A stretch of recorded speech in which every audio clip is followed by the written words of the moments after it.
Good morning, everybody, and welcome back to Bowl TV. This is day number one of the 2021 USBC Masters from the National Bowling Stadium in Reno, Nevada. My name is Aaron Smith with USBC Communications. We are just about set to get underway here for day number one. A squad is just wrapping up their practice. So with that, let's bring in my co-host to kick things off this morning. We'll have plenty of guests throughout the course of the day, but the one, the only, Matt Cannizzaro. Good morning, Matt. How are you? It's great to see you once again, and it's Masters time, buddy. Said I'm doing well, Aaron Smith. Looking forward to it. We had a lot of great stuff yesterday. Good conversation, and talked to some players and ball reps, so we know what's happening out there. And looking forward to sharing all that with the world over the next week or so. The condition this week of 40 feet in length, but the big number everyone's been looking at, 30 mils of the volume. So a little on the slicker side here, looking ahead to the course of the week. 5-game blocks are going to be fresh every day throughout qualifying. So you don't necessarily get to hit that burn squad. And we talked a lot about it yesterday during our podcast. Is that with the way the bowlers are skipping, essentially they go from a fresh pair that they got to practice on to another fresh pair in game two. So the transition will be a little bit different. So players will really have to take opportunities when they have a chance to put up a big game, to put up a 250, a 260 out there. But I think it's going to be a bit of a grind out of the gates here. But we got A squad on the lanes. It's just about that time. So, folks, if you're watching on Bowl TV, once again, a big thanks to everyone from Flow as well. Just remember, we have all the channels available below the video if you're watching on desktop or mobile, or a desktop or a laptop. If you're watching on a mobile device, you can go into the top right-hand corner, click on the 4-box window pane, and check it out. Pick from different channels. Follow your favorite bowlers across the house. We have 8 channels and then a 9th one with this commentary. So an opportunity to see a ton of bowlers. Let's see some right now, though, Matt. We're going to go ahead and find a pair that's rolling here. This competition gets ready to kick off. Let's see here. We started a little bit with Chris Vi and Sean Maldonado yesterday, so let's head over there. They're on Bowl TV number 4, lanes 53 through 56. And once again, folks, from this main commentary channel, we'll be able to kind of jump around throughout the course of the day. Check out different pairs in play. Get the lay of the land. If big things are happening on one of the pairs that we're covering, we'll be able to jump to it. If someone has the front 7, front 8, front 9, we'll get to see how they're attacking the lanes as players move in and out. Of course, we'll be able to see that as well. So on site in Reno is going to be Jason Thomas and Mike Flanagan, also joining throughout the course of the day. Jason, of course, with us here on Bowl TV. Mike with Inside Bowling. So big thanks to them for all the hard work they have done to get ready for this event as well. I know they're going to be going pretty crazy throughout the course of this, getting things ready to go. As we mentioned, we're going to be kind of hopping from pair to pair in these sections. So these guys are on 53 and 54 right now. The next game, there's not going to be anyone on 53 and 54. Someone will be on 55 and 56.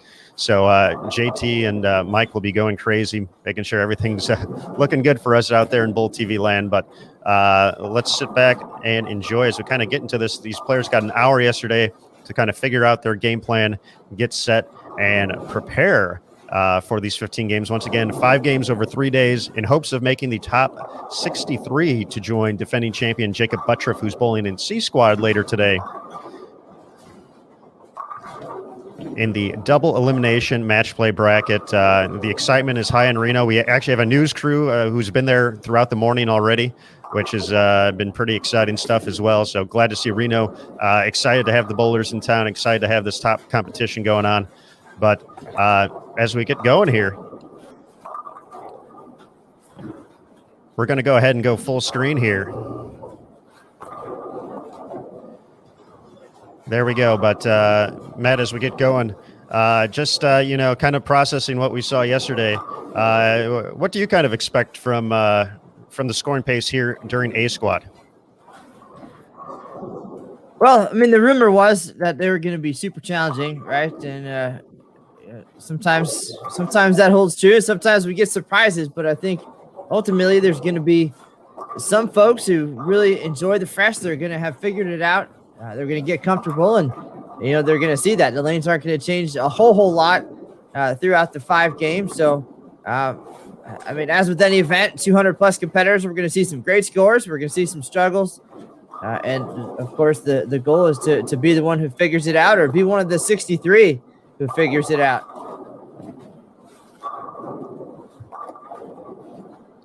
Nice shot there from Sean here in the early going.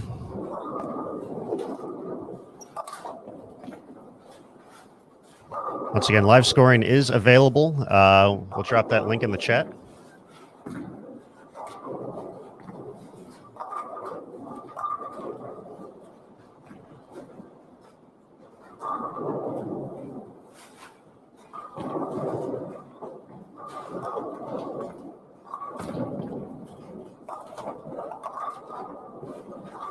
We'll certainly see a good variety of styles out here at the NBS this week, and a lot of folks with confidence coming in as well. Sean Maldonado, one of them.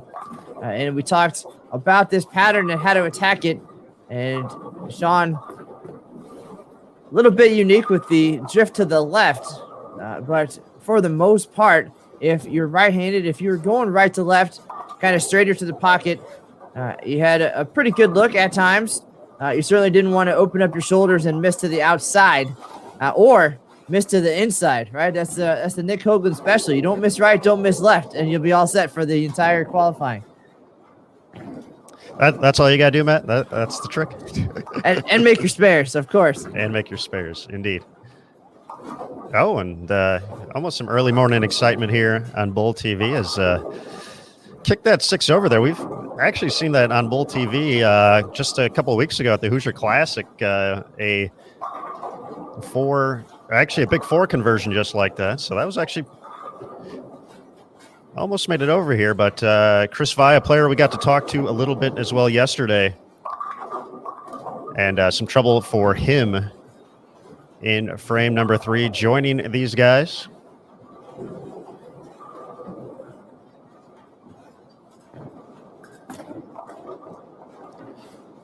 We have Keshawn Manning joining from Gallup, New Mexico, and Timothy Kaggle II from California. Timothy, certainly a unique delivery.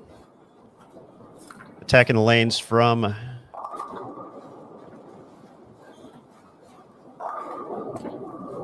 the left side with his two-handed style. And taking a look at the Bull TV chat, good question. If you want to watch a particular bowler, we have lanes 39 through 72 covered here. So in order to find those, if you go underneath the video, if you're watching on a desktop or a laptop, you'll see multiple channels to select from. You might have to scroll to the right to see a few more, depending on your screen size. But you should be able to access those channels. We do have the lane assignment sheet available as well. We'll drop that in the chat as well.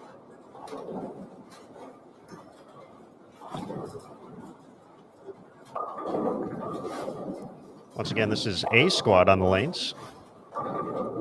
But if you're watching on mobile, in the top right-hand corner, you have a 4-box window pane in which you can select the channel you would like to watch. Great shot there from Chris bouncing back after the open in frame number 3.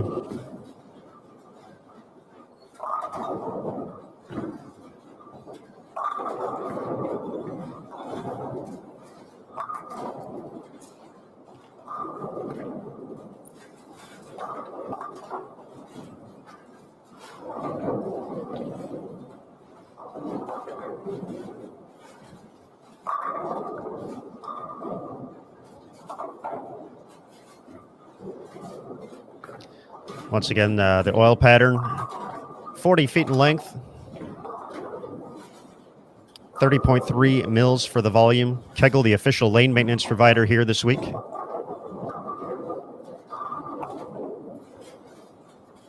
Big shout out to them for their continued hard work. Been a lot of excitement. We've seen some posts recently from Las Vegas as well. The USBC Open Championship starting up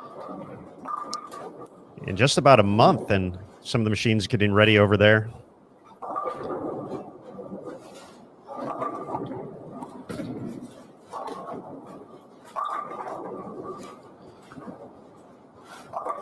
Nice shot by Tim there. I like the jersey as well. I'd like to learn a little bit more about what's going on with that jersey sometime. We'll have to put Mike or Jason on that and find out a little bit more about Timothy, but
all right, folks, as we settle in here, once again, game number 1 of 5 for A Squad competitors.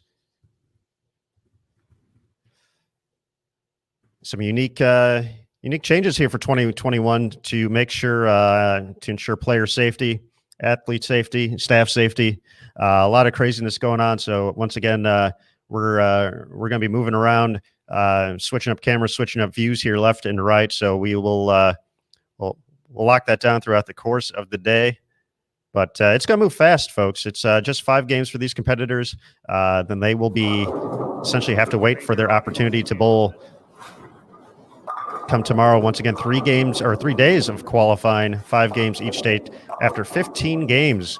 It seems like a lot when you mention it right now, but these 5-game blocks, you can certainly find yourself in some trouble if you're still struggling to find the right look.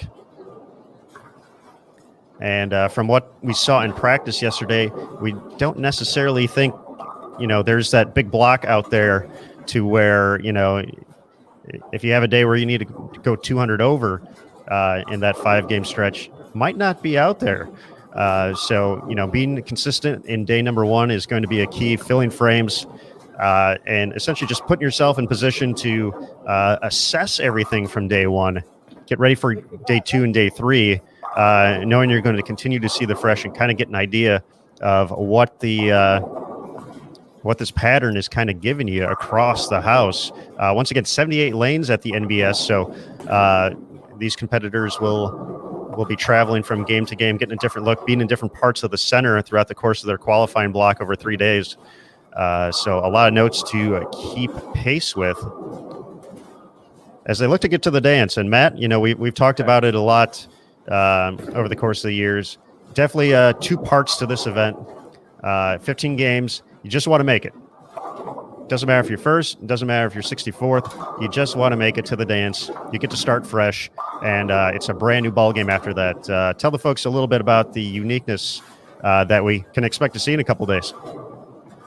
You definitely made a great point there. It doesn't matter where you qualify, and with the field this elite, no matter where it is, whether it's first or 64th, as you said, you're probably going to be going up against a superstar, a world champion, a Hall of Famer, something of the likes. And we've seen some great matches over the years between 1 and 64 and 2 and 63. And, Hall of Famers matching up against each other. So the first goal is to get there. However you can do it, you make it happen. And then it's a brand new ball game. It's you and an opponent on a pair of lanes. It doesn't matter what's happening around you. It's whatever you guys do on that pair. And Jason Thomas made a great point last night there's definitely some strategy involved, especially if you're both left-handed or right-handed. You can make that pair better or worse depending on your strategy. You can work together and potentially open up the lanes for some big scores, or you can go against each other and just make them super sloppy. As Belmo pointed out, you're going to win a couple matches along the way, potentially with 550, and you're going to lose with 750. We've seen it, and it could be right next door, right? Somebody could shoot 513 and come away with the victory, and you're shooting 713 and losing by 50. So you really have to, at that point, refocus your attention on that match, that pair of lanes. It doesn't matter what the rest of the field is doing. It's you and your opponent for 3 games, total pinfall advances. And as Dick Allen pointed out, it could be a very long week for you if you go to the loser's bracket early, or the elimination bracket, as we call it, and have to fight your way to the TV show. So the goal, of course, is to keep winning, stay in that winner's bracket. I believe if you get the number 1 seed and win the title, 7-0 will be your record. So not saying it's an easy road, but certainly far less games being bowled than perhaps losing your first match and then having to fight your way through the elimination bracket. But total different mindset for the guys. They know it. They love it. Sometimes I think the ones who advance and bowl well, they love it. The other ones, you could bowl great in qualifying and go out 0-2 and your week is over. So many things and a huge mental and physical balance to find success at this tournament. But really, as we say, 2 tournaments in 1. Just get through the first one, 15 games of qualifying, get in there however you can. It's going to be a grind, but basic strategy, we said earlier, don't miss right, don't miss left to make your spares, and you're in. And you're already planning your strategy for match play. So simple as that. We saw many different ways to get to the pocket yesterday. We also saw many ways to make significant mistakes. Belmo at one point was about as far left as anybody and had a pretty good look, and we saw some guys get way right and fire it off the corner and have a look. But the last thing you want to do, again, is open up and miss right. We saw some 1 counts and 2 counts and a whole lot of gutter balls from folks trying to play the gutter but not quite having the right angle with their shoulders. So it's going to be wild. It's going to be exciting. And Sean Maldonado not liking our TV pair. I've looked up and watched him throw 3 shots, all of them splits. Some strikes mixed in, but if you're going to miss, you really want to leave something makeable. Just keep the ball around the pocket, but trouble for him once again on lane 54. And it appears that all 3 times it was missing a little bit inside. And if you get it inside that rangefinder at the break point, it's going to jump through the face. We heard from many of the players about the back ends being just a huge reaction off the pattern. So the goal is to get the ball down the lane, but have it smooth off the pattern. Something Danielle McEwen talked about specifically, and she's able to do that just based on her ball roll and her choice in equipment and her surface and others. That's where the urethane option comes in. It'll tame things down on the back of the pattern. So different strategies possible. But should be very interesting. And again, as we said, they're on the fresh right now. Next game, going to be fresh again.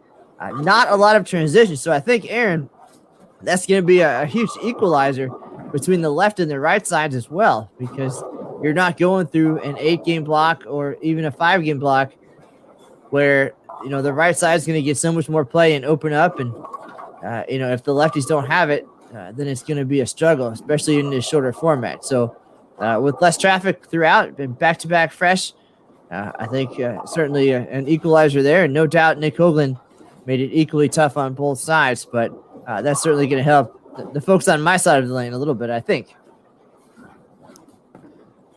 On your side of the lane, I like that, Matt. Chris Vi has put together 5 in a row here, looking to make it 6. He's capitalized. We saw the 4-9 from Sean in frame number 8.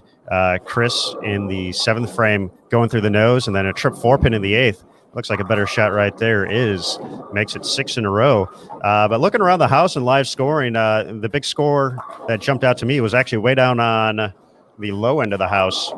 way over on 1 and 2, Gary Faulkner Jr., a gentleman who's had success at the NBS, winning the World Championship a couple of years ago. Was making a run at 280 through the first 8 frames. Ended up leaving. Well, he left a 9 count in the 9th frame, so still a chance to get into the 250s here in game number 1. But kind of glancing, we expected a little bit lower scoring pace, and we've seen that. Just nothing too crazy out there. I saw Osku looked like he was putting together a decent game, but you just don't see those string of strikes that you expect to see from the best players in the world. But they're not easy out there, folks. Not easy one bit.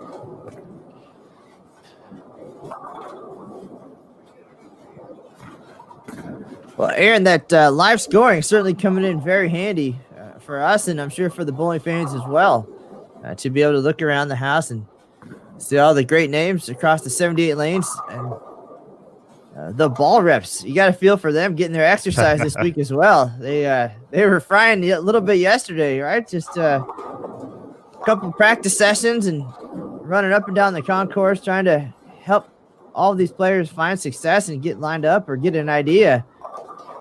They're going to have their work cut out for them this week, and it's okay. It evens out, right? Sometimes they're a little bit softer and the scores are higher, so they can just sit back and relax, let the players do their thing. But this week's going to take a lot of, I don't know if it's a conversation or trying to get them lined up, but more try to keep the players from throwing their bowling bags down the escalator more than anything. That's a long tumble as well. I remember one of my friends from back home actually going up bowling the Open Championships one year, had his spare ball fall out of his bag as he was going up the escalator. So if you want to hear an interesting sound, hearing a bowling ball tumble down 4 flights of escalator stairs is something you can't prepare yourself for. Well, better a bowling ball than a bowler, I think, and safety first. But that is a cavernous building, to say the least, right? 5 stories of bowling glory. 5 stories of bowling glory. I like it. And Chris Vi having some bowling glory here on our opening pair, 53 and 54. And it's interesting not to see the wall on lane 60. Of course, Black Cloud now, but generally when we're there for the Open Championships, we have a split for the Bowlers Journal Championships and the OC, but now all 78 lanes in play and the wide open concourse after the recent renovation. So nothing like the National Bowling Stadium.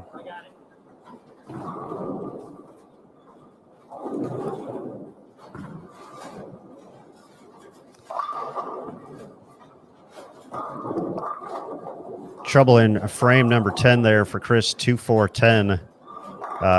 He was pacing at or an opportunity to shoot 258 that game.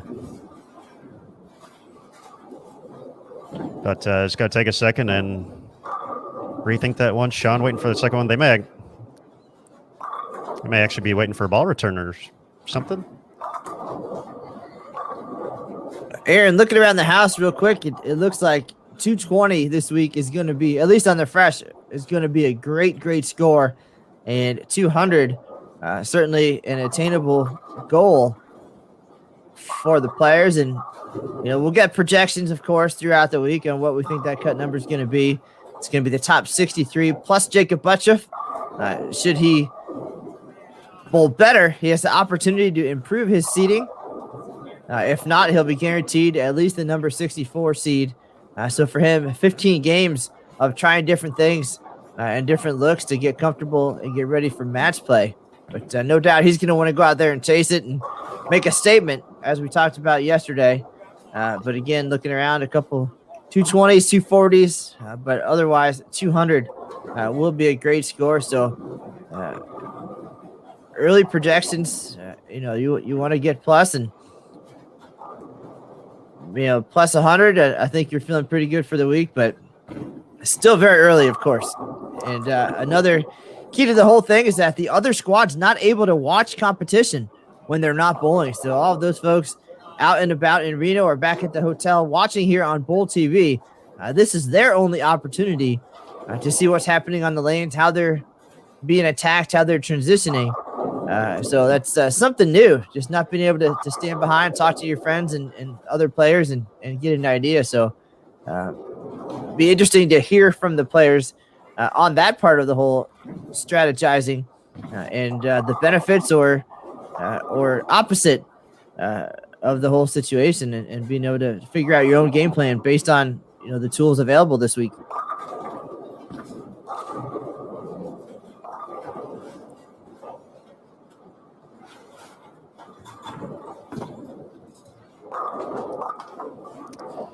Chris unable to cover that up. He's going to finish with 223. Still a nice effort, but I'm sure some disappointment letting that 10th frame get away from him. Let's go to the 10th frame over for Asku Palermo real quick. He can get into the 250s still.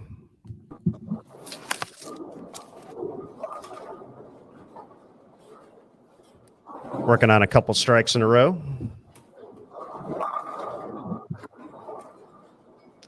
That's another one, 257 still out there for Asku. We mentioned some of the bigger games in game one. Gary Faulkner Jr. had 248. That was the biggest number I've seen so far. Jesper Svensson, 224. 223 as we watched from Chris Vi. Josh Blanchard, nice to see Josh. Actually, that whole pair at 31 and 32. Nice effort in game one. 233 for Josh, 221 for Nathan Bohr, and 223 for Tim Foy Jr. So nice start. Those guys, we watched them for just a quick second yesterday during practice. Zachary Cook, a nice 245 over on 43 and 44.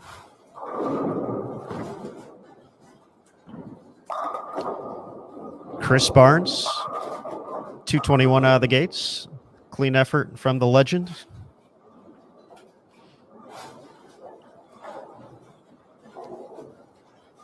But with that double in the 10th, looks like Asku's going to be head of the pack here in the early going. Going to be in the 250s.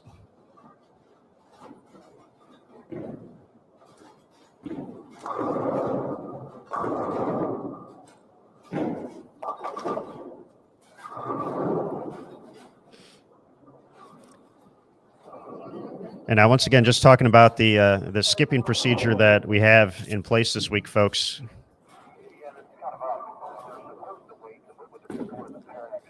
With these particular bowlers right here, Asku, Andrew Guba from Las Vegas, Andrew Canuli from New Jersey, and Kevin Jones from 49 and 50. They're going to move to 51 and 52 for game number 2. And as we can see right now, they are not bowling on 51 and 52. So essentially hitting a fresh pair after bowling in game number 1, and then they'll make the big jump over to 73 and 74.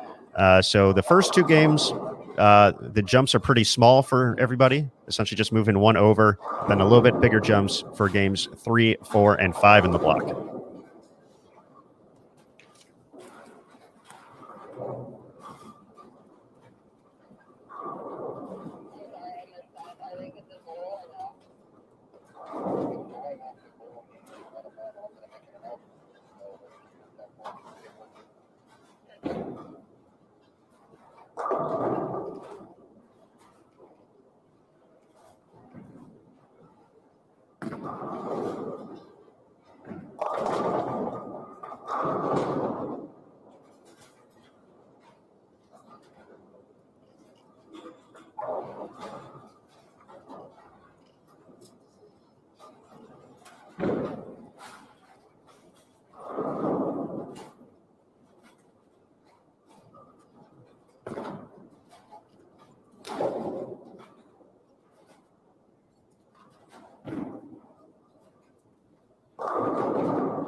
All right, folks, wrapping up game one across the house here.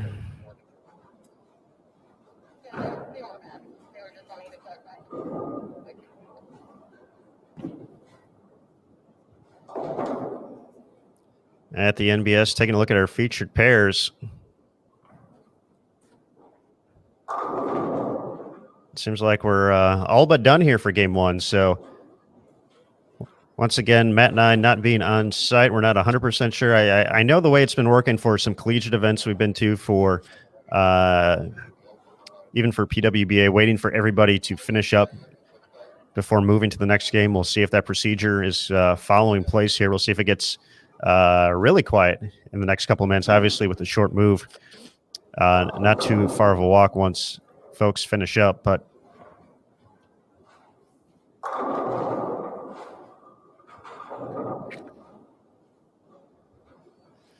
we will wait and see. And all right, competitors, please move to your game two pairs and begin. Well, there we go. We got the message from Damon Sirocco, one of our good folks on site, letting them know that, hey, it's time, folks. Time to move pairs. Once again, not a long walk for these competitors, so it's going to be a quick jaunt over one pair to the right.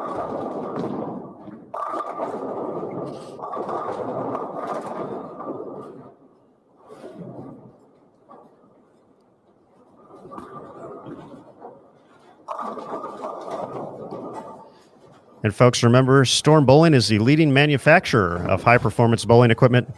Visit your local VIP Pro Shop to pick up your new Storm bowling ball and bowl up a storm.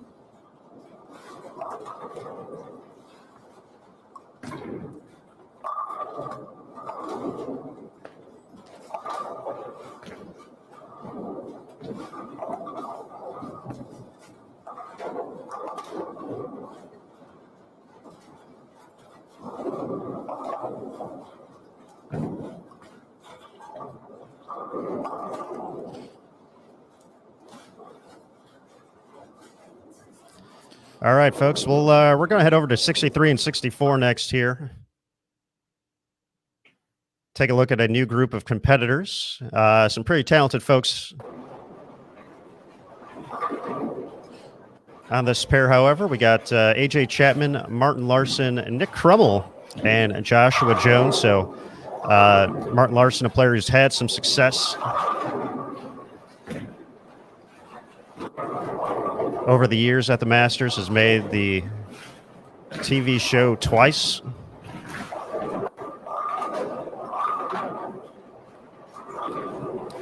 Nick Crummell led qualifying a couple of years ago as well. Former collegiate standout at Wisconsin Whitewater, NCBCA, first team All-American.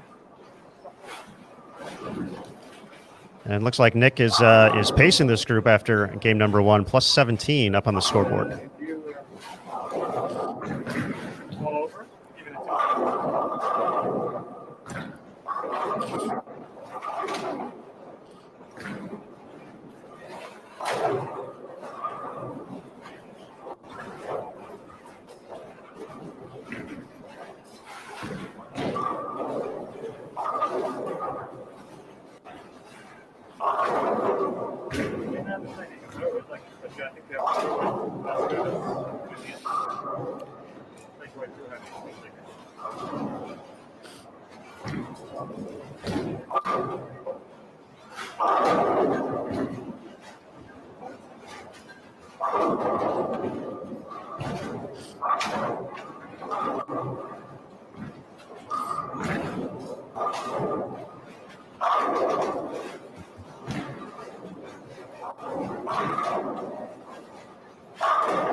All right, gonna make a quick adjustment here since we're having some choppiness with this channel. Let's go watch Brandon Novak. That guy's had some success at the NBS, right, Matt Cannizzaro?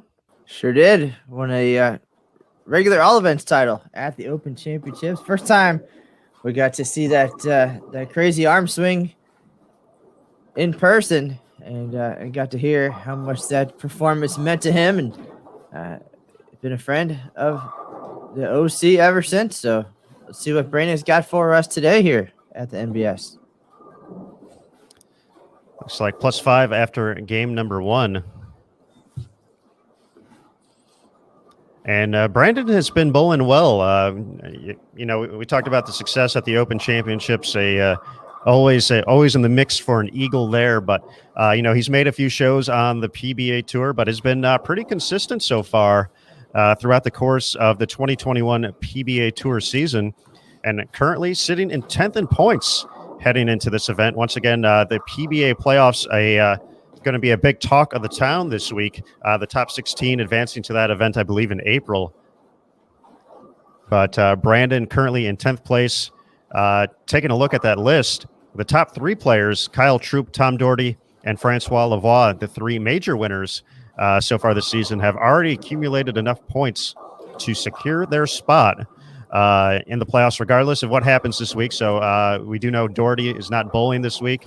Been playing news about that. But Troop and Lavoie in the field looking to take home a major title. Currently in 16th, we watched him last game. Sean Maldonado currently holding on to that last spot. Certainly some notable names looking for a big run here in the last 2 events to get into the top 16. Tom Smallwood, the first player out. Jason Belmonte in 18th. Tommy Jones, 19th. Sean Rash, 20th. Sam Cooley, who won at the Cheetah Championship, 22nd. Marshall Kent, 23rd. Don Barrett, 24th. A.J. Johnson, 26th. Wes Malott, 27th. And Norm Duke, 43rd. So some players who definitely need to see some good weeks here in order to make that top 16 for the playoffs. Always an exciting event. And that coming up in the coming months for the top PBA Tour competitors.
In addition to Brandon on this pair, we also have Michael Fitzgerald, Todd Kiersey Sipes, and Corey Umbrello. Corey made it into the bracket at the 2019 event held in Las Vegas.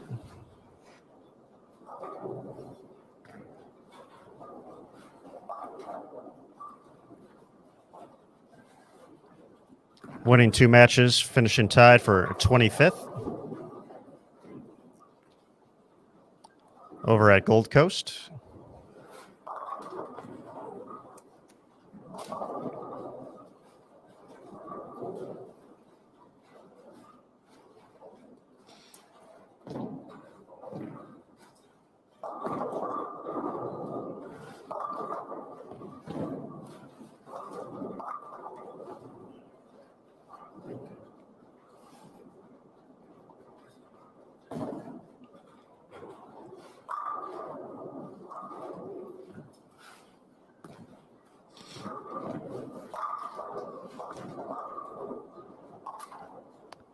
A strike there from Corey to stay clean through 5.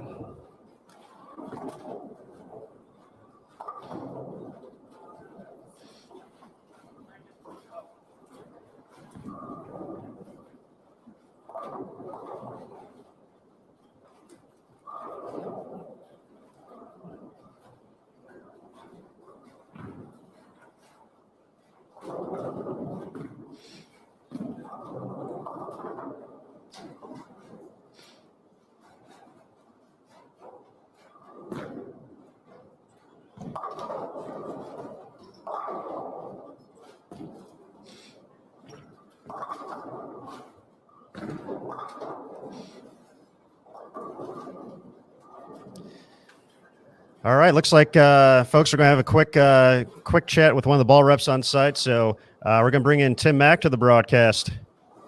Hey guys, how you doing? I can tell you, they're hard. They're hard. We saw that from the scoring pace and just some of the shots going down lane. But what's kind of the buzz across the center other than they're just tough? Listen, a couple guys are using urethane, trying to keep the ball in play, as we talked about yesterday, and just the cross in this building is hard. And the new form with the new crossing structure and the new procedure, there's a lot of challenges out there for the bowlers. I got to think you're going to see a scoring pace close to what Andrew Anderson won in Syracuse a couple of years ago. I would say fill as many frames as you can and try not to shoot yourself in the foot early. If you miss right down lane, it just doesn't hook. And if you go up against them, left, it wants to go left. So the Masters is already showing its teeth here early in game 1, game 2. Now, Tim, 2/3 of the field not in the building right now. They're at home watching on Bowl TV. For you and all the other players with you, how is this information and the strategy being communicated at this point? How are you using the tools that you do have to plan ahead for the next 2 groups to have success? Well, listen, Matt, when they're this hard, you don't want to overthink it.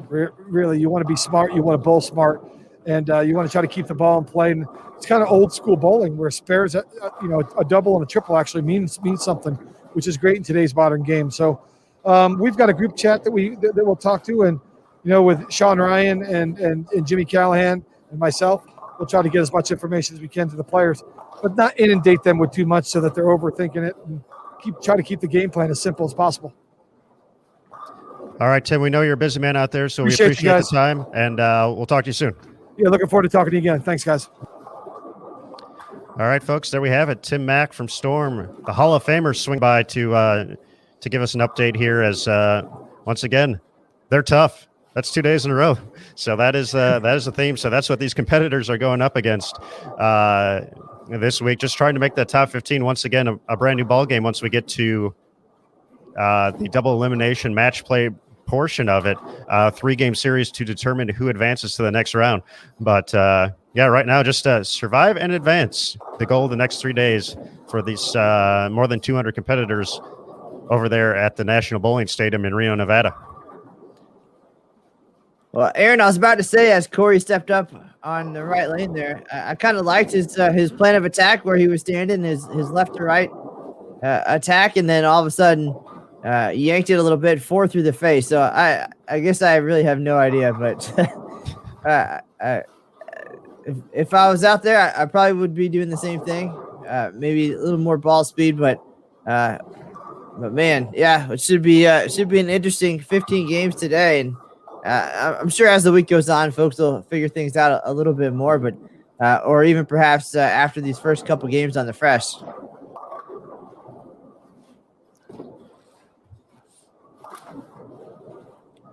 They never fun 4-2 in the sixth for Corey there, so he will have to bounce back after that.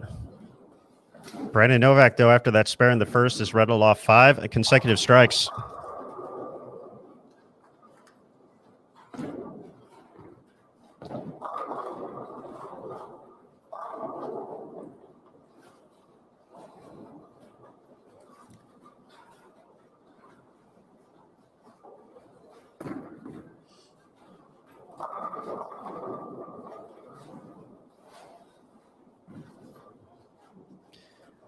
And to be honest, looking at the live scoring, it looks like actually Brandon is the most dialed-in competitor,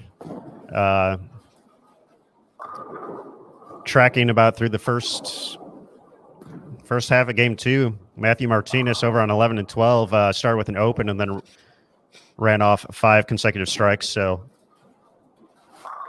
we'll see if Brandon can make it 6. Does so. He's already crossing left of third arrow.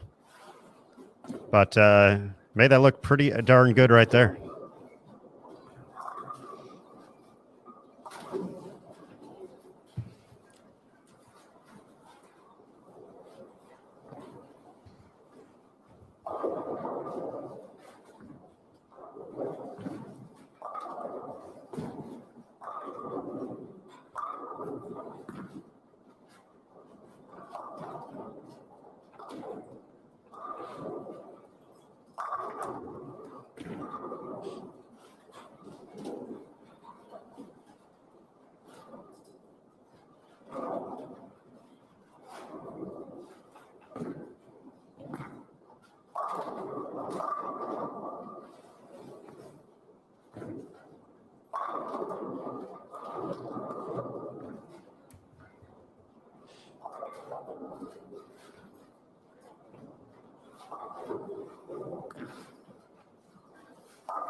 All right, folks. Once again, a big thank you for joining us here on BowlTV.com, as well as those watching on Flow Bowling. We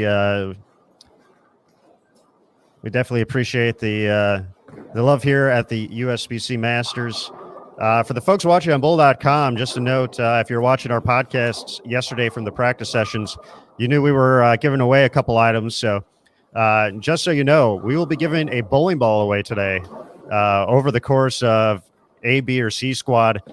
We haven't decided which squad yet, but we do have a bowling ball actually to give away each qualifying day, 1 bowling ball per day from our gold industry partners, 900 Global, Rotogrip, and Storm. So be on the lookout for those over the course of the day. We will definitely let you know as we get a little bit further into the broadcast, get closer to that moment. It might be this squad, might be a little bit later in the day. But once again, that is only available on bowltv.com. So we certainly hope you swing by, check it out throughout the course of the week.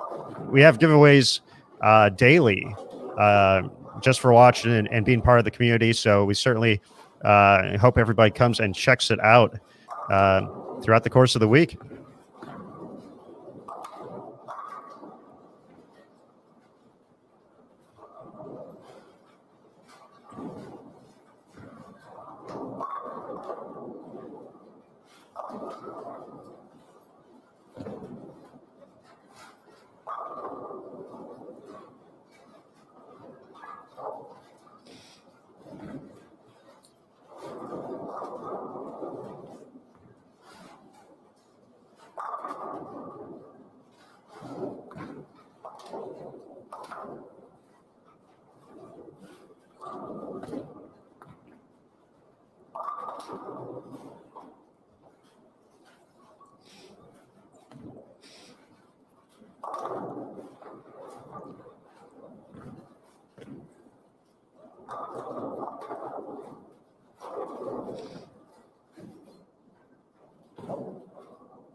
All right, Mr. Smith, final frame of game number 2 underway here.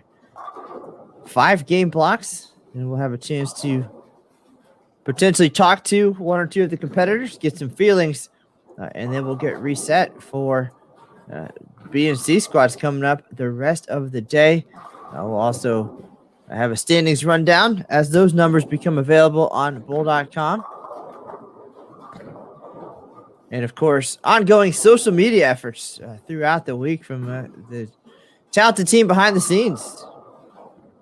Kim and Caitlin taking care of things. Great content coming from, as you mentioned, Mike Flanagan, Jason Thomas, and Andrew Salaveria. I know we had a request for some of the women's scores overall, and you actually can find those on the live scoring app. Looks like Liz Johnson is going to be a little minus. She was in the 190s in game 1, potentially in the 180s here. So she's going to be right around that 360, 370, 380 range. Danielle McEwen, if she's able to strike out in the 10th frame, she can get to 349, it looks like. So some struggles here in a little bit for Danielle in the early going. She's on the low end of the house. Diana was plus after game number 1, but she can only max out at 188 this game, so she'll be minus after 2. And then the other competitor or PWBA competitor on this squad, Maria Jose Rodriguez, she could still get to 203 this game. She was in the 190s in game 1, so she's going to be right around even if she's able to double up in the 10th.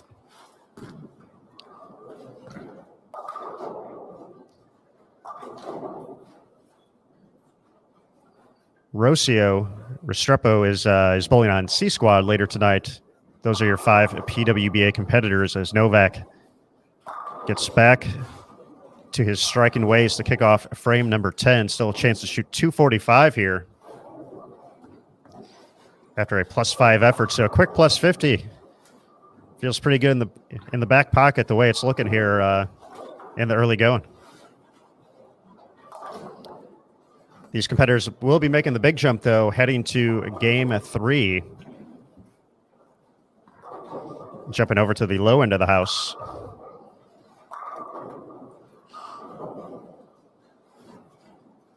$13 and $14, respectively, for these competitors on 67 and 68. Fitzgerald in the books with 176.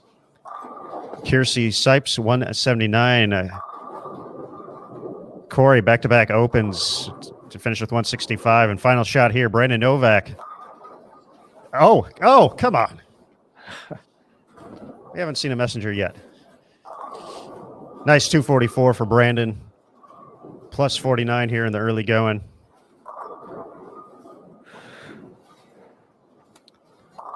Let's see where else we can go, Matt. Let's take a look at a few PBA Tour champions, Christian Ascona and Dom Barrett over on 71 and 72.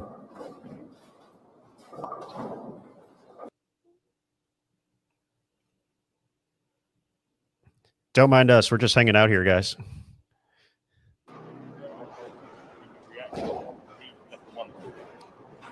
Along with Cody Rodner and Willie Jones as they wrap up. Looks like Dom's working on a couple strikes.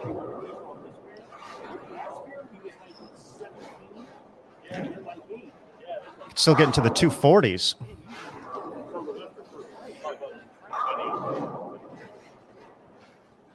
We'll see them wrap up their 10th frame in just a second here.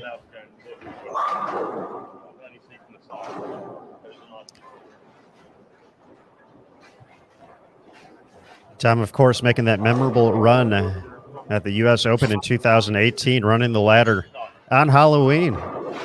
A great show from North Rock Lanes in Wichita, Kansas. The key to Dom's success, though, despite his excellent shot-making abilities and progressing through his arsenal in precision-like fashion, was his strike song choices that day.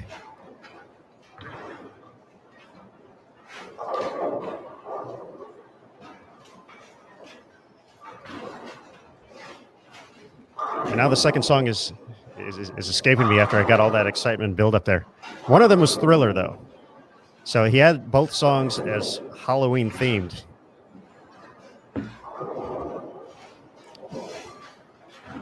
And definitely helped loosen up the crowd a little bit. It was always a great crowd in Wichita.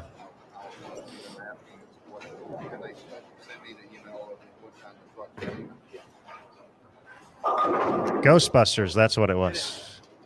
The theme song to Ghostbusters, along with Thriller. A winning combination at the U.S. Open. He had a runner-up finish in 2015, but unfortunately some trouble here for Dom in frame number 10, looking at a 4.67. Ascona looking for the double. Didn't like it off his hand, got it right.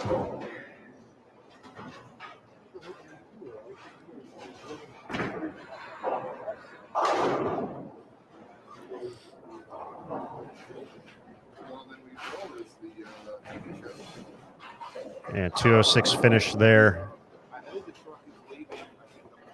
for Barrett.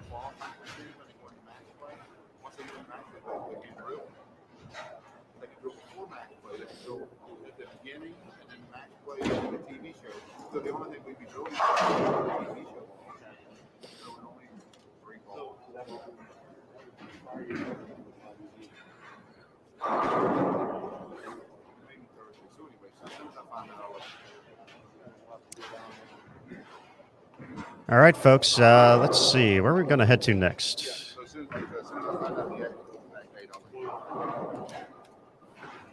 Looks like just about everybody's wrapping up on our featured pairs.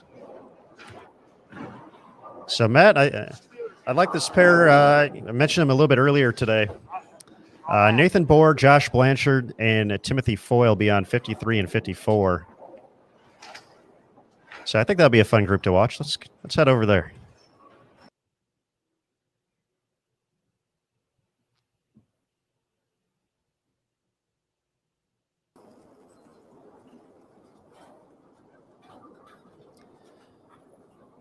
And we will patiently wait for them.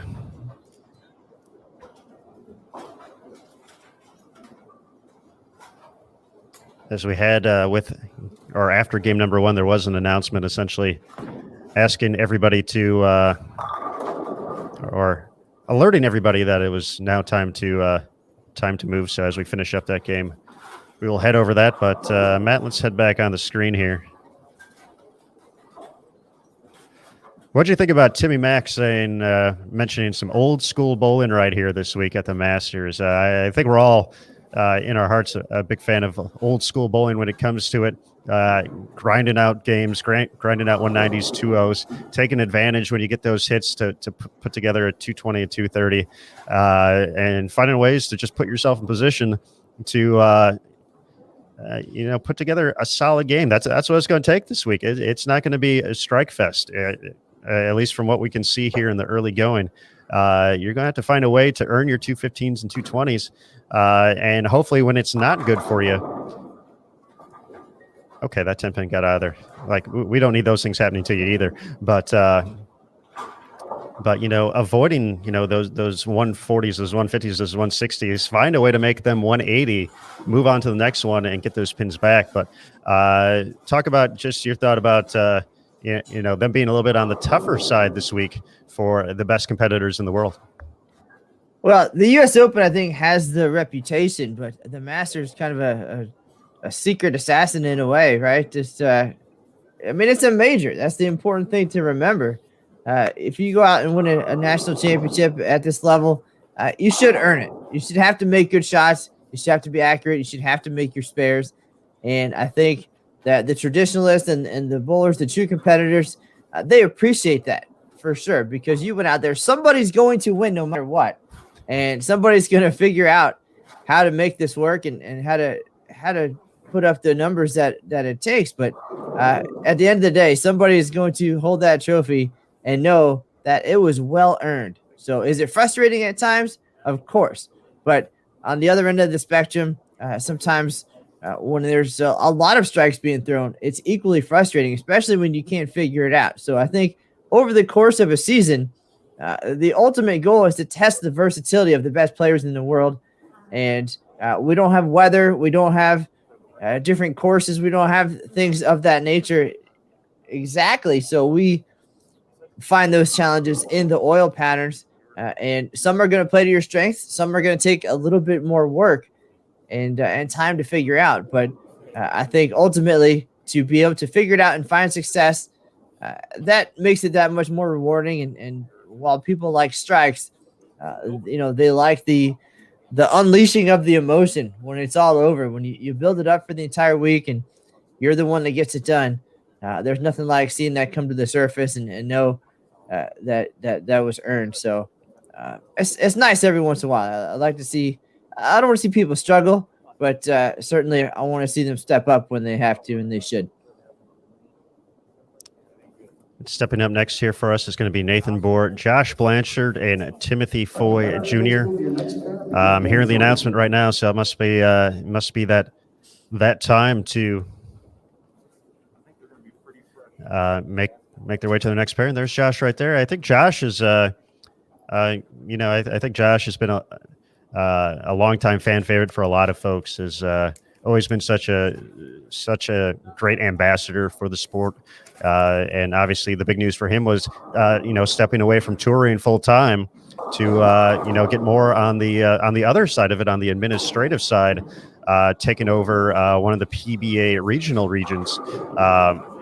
So it's great to see Josh back out here. I'm sure the competitor in him was pretty eager for this opportunity.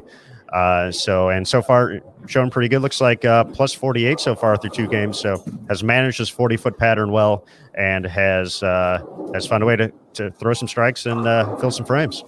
Well, I think in Josh's case especially, some pressure off perhaps because he's not out there bowling for the mortgage or bowling to put diapers on the kids, but just out there having some fun on a weekend off, right? He's got a real job, pays the bills. So here's a chance just to come out and compete. And I haven't seen the standings, but I'm curious about his status as a PBA member or not. I don't think I saw the A next to his name, but I also don't know that as an employee of the PBA, he would be eligible for another PBA title. It's an interesting question to answer as things unfold. Of course, he's blowing well, but still a long way from handing him that title. But more than anything, I think just the ability to come out and relax and know that payday is still every other Friday, and this is just a little bit extra and a time to get out there and prove that you still got it, but not so much that it means that perhaps you're skipping dinner or 2 this week so the rest of the family can eat. So be curious to hear from Josh as the week unfolds about this new life, this new path he's on. Now, folks, if you have watched the PWBA Tour, the Kickoff Classic Series back in January, you got to see Nathan Bohr quite a bit as the motive ball rep for the PWBA Tour, but also a mighty fine competitor in his own right, a regional standout, along with a great collegiate career at Wichita State. So it's always great to see Nathan out there. We love chatting with him on the ball rep side, but always enjoy the chance to see him compete on the lanes as well.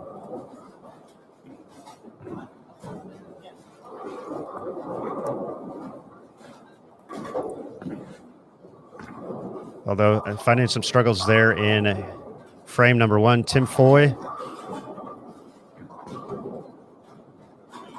made his TV debut a little bit earlier in 2021, advancing to one of the PBA Players Championship regional finals.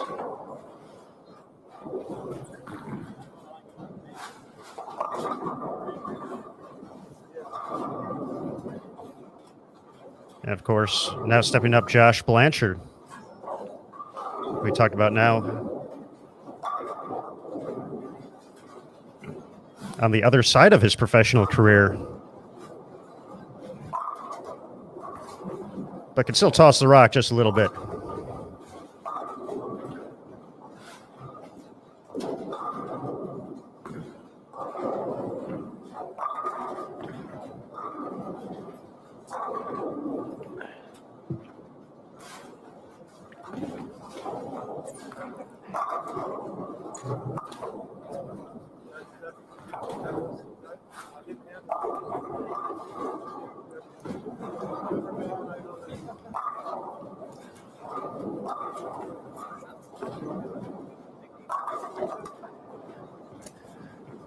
All right, folks, we just got an update. Scores now posted after game number 1 online. We just dropped them in the boldtv.com chat.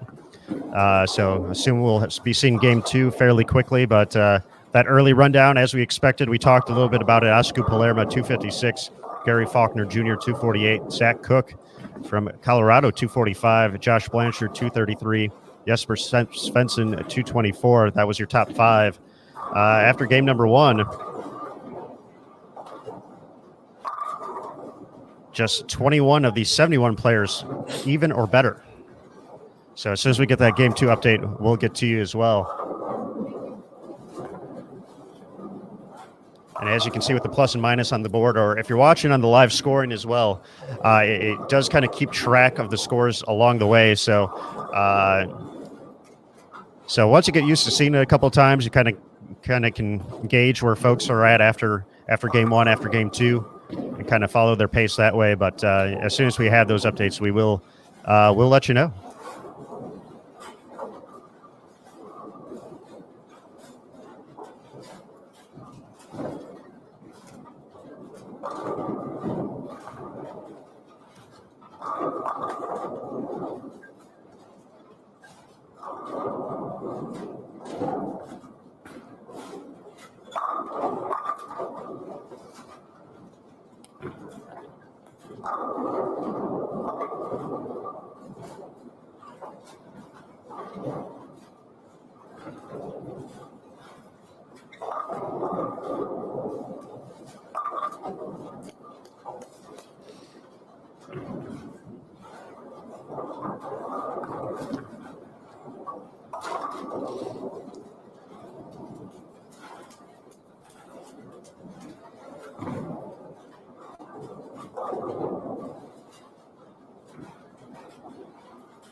As we settle into game number 3 of this 5-game opening block of qualifying for A squad here at the 2021 USBC Masters. Just a reminder, 2 squads left to go today. B squad hitting the lanes at 4:30 p.m. Eastern, 1:30 local time in Reno. And then C squad hits the lanes for its opening block at 10 p.m. Eastern, 7 p.m. local time. There will be a re-oil between each and every block, so keep an eye out for that.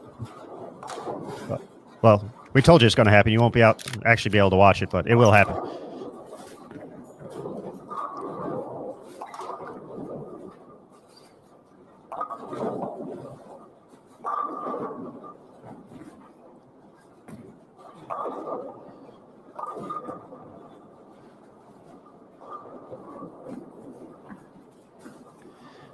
Of course, our lane maintenance provider this week, Kegel, the official lane maintenance provider of the USBC Masters and US Open. And for Kegel, with products for bowling centers, coaches, and mechanics, Kegel is truly built for bowling. Visit kegel.net to learn more about all they do for our great sport.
All right, good folks. We got that game one score update to you. We already got game two in the books here, so we're going to go ahead and get that out to you right now as well. We'll once again, it's going to be the same link as before. You might have to refresh.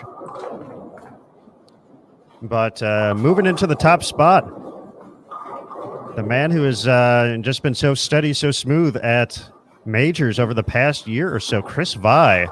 223. We watched that here on BullTV.com in game number one. Followed it up with 253. He's at 476 through his first two games, averaging nearly 240 here so far. So Chris Vi in the lead. Gary Faulkner Jr., the talented left-hander from Memphis, 248 and 220. He is at 468, so plus 68. Zachary Cook, been steady, plus 57. Brandon Novak, we watched him roll 244 last game to get him to plus 49. He's in fourth place. Josh Blanchard, currently on our featured pair, looking to get things going at plus 48. Manny Castillo from Santa Rosa, California, in sixth place, plus 31. Jesper Svensson in seventh, plus 24. Oscar Palermo, plus 21 in eighth. Matthew Zweig from Scottsdale, Arizona, plus 19. And then Darren Tang at plus 15, rounding out your top 10 here on A Squad through two games. We mentioned that 21 players were even or better after game one. That score actually dropped to just 14 players here through game two. So from the initial small sample size, they got tougher in game two.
All right, folks. Game 3, we got our score update in, and as we look ahead to what's coming up next on Bull TV, it's going to be a focus on the collegiate aspect of the sport as we look ahead to first the ITC sectional announcement taking place tomorrow, Wednesday, March 31st. That's going to be available on our YouTube channel as well as on Facebook for the USBC and Youth Bowling pages. The sectional assignment show tomorrow, 7 p.m. Eastern, 6 Central. That's going to lead into sectionals taking place April 16th to the 18th, and ITCs and ISCs taking place early in May 3rd through the 8th. We're going to hop in with a guest right here, though. So we're going to welcome to Bull TV from Motive, Brett Spangler. Hey, how's it going? It's going well, sir. Great to chat with you. Hope you've been doing well. How have things been looking for the Motive players so far here in the early going? Oh, I mean, they might as well have run the house shot, right? They're pretty easy. No, I mean, it's pretty clear picture about what needs to be done, what you need to see, and what you need to do, what part of the lane to be in. It's just what's out there isn't really something that we see too often. A lot of bowlers are having to do some things they haven't had to do in a while. I feel like this looks like mid 2000s kind of play, shallow angles, really forward roll, using something that's going to get stable and get really forward down lane. I think a little bit of it is the characteristics of the bowling center. That's the part of the lane that you usually want to play here. Shallow angles a little bit right, and then a little bit of it's the shape of the pattern. But I think it's a pretty clear picture, and there are some bowlers that are going to have a pretty easy week getting there, and some people who are going to have to feel some things they haven't felt in a long time to get there. Sir, it's likely that this is as much a mental challenge, of course, as it is physical, maybe even more so. But as a ball rep, you're the eyes to see the equipment and make those choices and decisions. But what do you do to keep the guys calm and keep their heads right, to keep them in it with such a long qualifying format? I mean, the thing about the Masters is the shorter blocks make it feel like a sprint when it's more of a marathon. I mean, 15 games is a lot. It doesn't feel like much because your individual squads happen so quickly. So, you got to keep that in perspective. But honestly, I think the challenge is just as much physical this week, if I'm being totally honest, because, the people who have been bowling tour full time, there's a lot of making your ball hook down lane, creating axis rotation, creating angle that just has happened every week for a few years now, it seems like. And you come in here and creating angle is bad. Creating a bunch of shape is bad. Getting your ball a long way from the head pin is no good.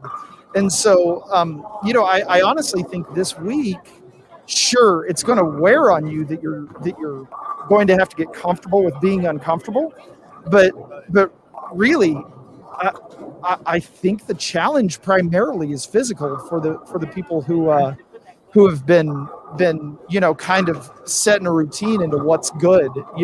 I do these couple of things and I get paid every week. Well, then I'm going to continue to do those things. Now those things are kind of out the window. All right, that's an excellent recap there. Brett, we definitely appreciate the time. And if you had to, I'm sure it'll be coming up later if it hasn't already, but if you had to explain A Squad here in one GIF on Twitter, what would it be? So I've got a GIF. I'll post it on Twitter of there's a kiddo standing in front of those spring-loaded signs, the big spring-loaded signs, and he pushes against it. It comes back and smacks him in the forehead, and he does it again. It comes back and smacks him in the forehead, and it just keeps happening. I think there's a lot of people repeating the same thing and expecting a different result, and it just isn't going to happen. All right, Brett. Well, we appreciate it, sir. We hope to talk to you a few more times throughout the course of the week, but we'll let you get back to it. But thanks for joining us here on Bull TV. Thanks, fellas. Thanks, sir. All right, there. How about that insight, Matt? Right. Again, these guys are surprising us with the opposite of what we're thinking at times, and but at the same time, varying viewpoints across the house from rep to rep, and it's interesting how so many different people can see the same thing different ways. I think, and that's definitely one of the big challenges for the folks who are out there representing companies.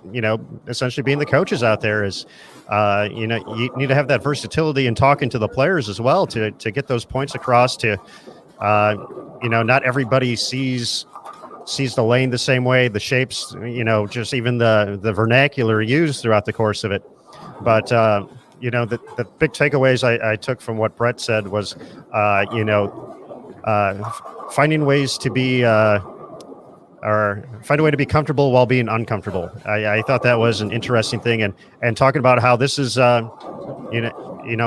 Timmy Mack said it, old school bowling. Brett made that same reference, saying this felt like a mid 2000s pattern, something they would see on tour at that time as Nathan gets the lean on the 10 pin there.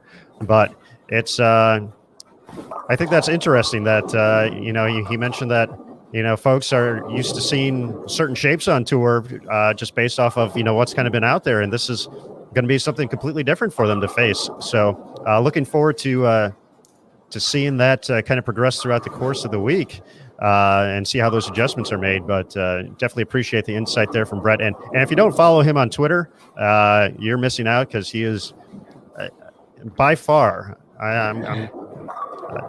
this is a solid line in the sand for me. He has by far the best Twitter account in bowling, Brett Spengler. So if you don't follow Brett, be sure to follow him. I'm going to see if I can. It would be unjust for me not to tell you what it is after.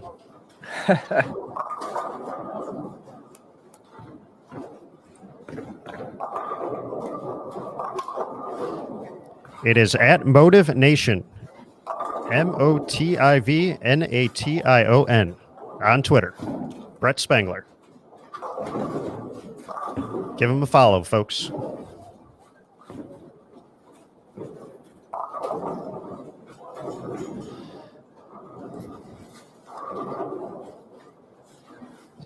So for Nathan Bohr, he's going to drop on the wrong side of plus here.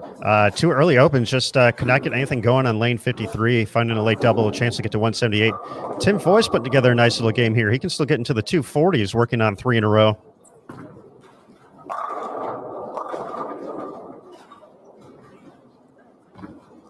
It's staring down the 2-8 here after his first shot in the 10th. And that seems to have kind of been the theme, watching a lot of shots from Josh this game as well, is that, we heard a lot of talk about players potentially using urethane, and obviously not so many players on the pairs so far to start. But it seems like you can definitely get it past the break point here, and hope you're just looking at a 2-8 or 2-pin combination. First, getting a little rougher at the 10 pin along with it.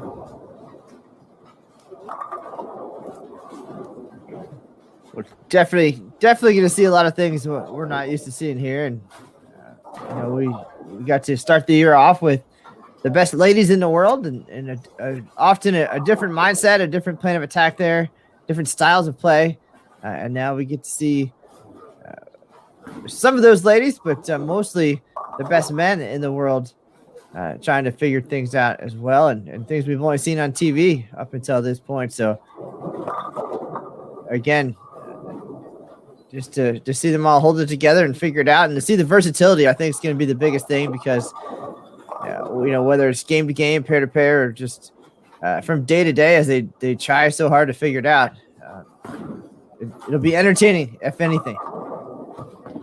And I'm gonna call Josh Blanchard giving this one a run right here on 54.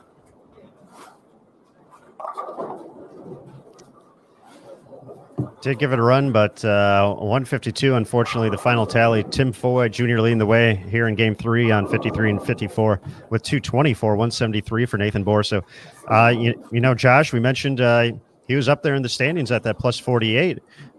He's essentially back to even now after after that. So those are the, finding ways to turn those 150s into 180s. He had a few mismakeables up there on the board.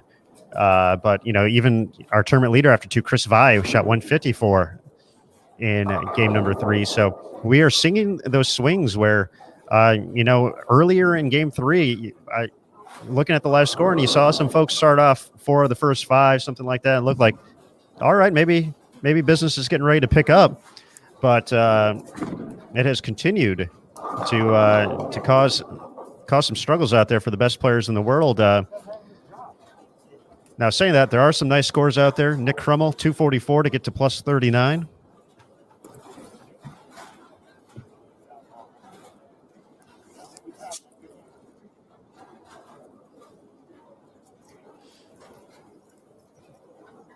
Saw Maria Jose Rodriguez, I believe, was in the 220s, so she's on the right side of plus now. Matt Zwieg, I might be saying that incorrectly. He had a nice game in the 260, so he was already plus heading into that game. We're going to bring in another rep right now. Mr. Chuck Gardner is going to be joining us here. So, Chuck, hello again, my friend. How are you doing? I'm great, guys. Hope you are. We certainly are. We potentially having a little bit more fun than the bowlers out there on the lanes. They are not looking fun at all. So tell us a little bit about what your folks are seeing out there so far through the first 3 games.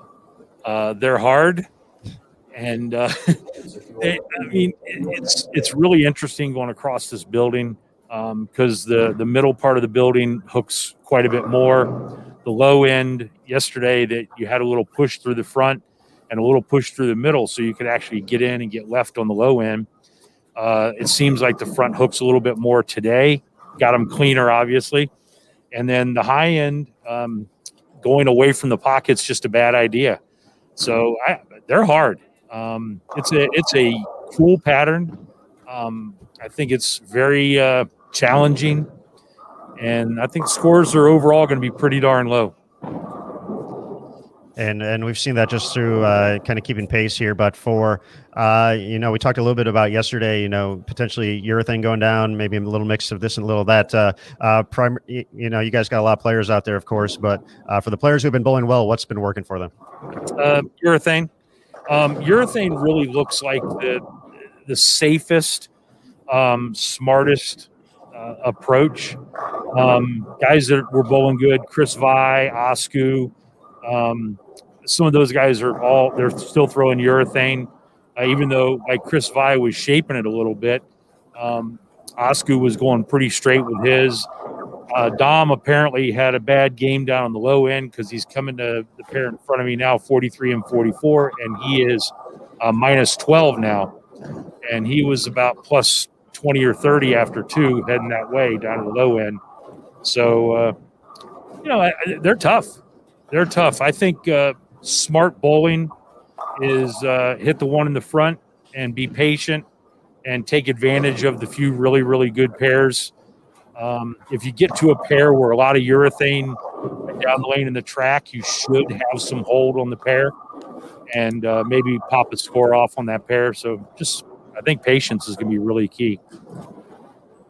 All right, Chuck. Well, we appreciate the insight as always, my friend, and we'll let you get back to it. But thanks again for joining us here on Bull TV. Absolutely, guys. Have a great one. Thanks, Chuck. All right, we have transitioned to game number 4 here, and over on 55 and 56, JTR taking care of business for us. Liz Johnson, the Hall of Famer, a champion on the PBA Tour here at the National Bowling Stadium as well, joined by Carl Walgren and Brennan Smith. I do have a correction in the chat, so in the Bull TV chat. So, folks, if this happens, please, I will take this information. I will use it in the future. So, a big thank you to Lisa. And Lisa, make sure I get this right. Matthew's last name, Zwieg. Zwieg had the big game. So please let me know. Hello to Verity Crawley as well, joining in the Bull TV chat. So Verity, welcome back. It was great to have you on the PWBA podcast last week, and looking forward to see you back on the PWBA tour in just a couple of weeks in Minnesota. All right, well, great stuff there from Chuck, and it's really as we expected, as they expected. So now it's just a matter of using these games to figure things out. And find the right combination for each player.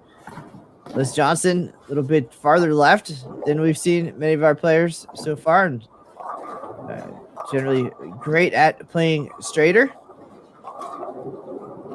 And I think safe is going to be a good word for the week, right, Aaron? Just get it to the pocket, leave something makeable, and move on with your day. And the strikes will come. You just don't want to give away the pocket and make those big mistakes that are impossible to pick up. And the thing about it is, we talked about, and Matt, you mentioned a little bit earlier, predominantly thinking about the U.S. Open with some of the amazingly tough challenges, the flat patterns over the years. So these players they're certainly prepared for this. They have all the tricks in the bag ready for this. But obviously, as Chuck mentioned, when you have the opportunity to take advantage of something that gives you a look, if you miss out on that, that's going to be what's going to bug you at night. If you have a 160 that could have been a 190 game because you chopped a 610 or something like that, that's not going to bother you nearly as much if you hit a pair where you say, maybe for only 1 or 2 times that week, hey, I got a 240 look here, I got to shoot 240, and you walk away with 210. Those are going to be the ones that are going to sit back and keep you up at night. Well, and a big part of being a professional, obviously, is how you handle those moments and those mistakes, and how you bounce back from them. So, again, Brett Spangler said he feels that it's actually more physically challenging this week, and my thought all along was that just not being able to go out there and freewheel would be more of a mental challenge. So, look forward to hearing what some of the players have to say along the way as well, and how they can bounce back from some of those 150, 160 games.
As we look forward to watching Liz Johnson here look to make it 3 in a row.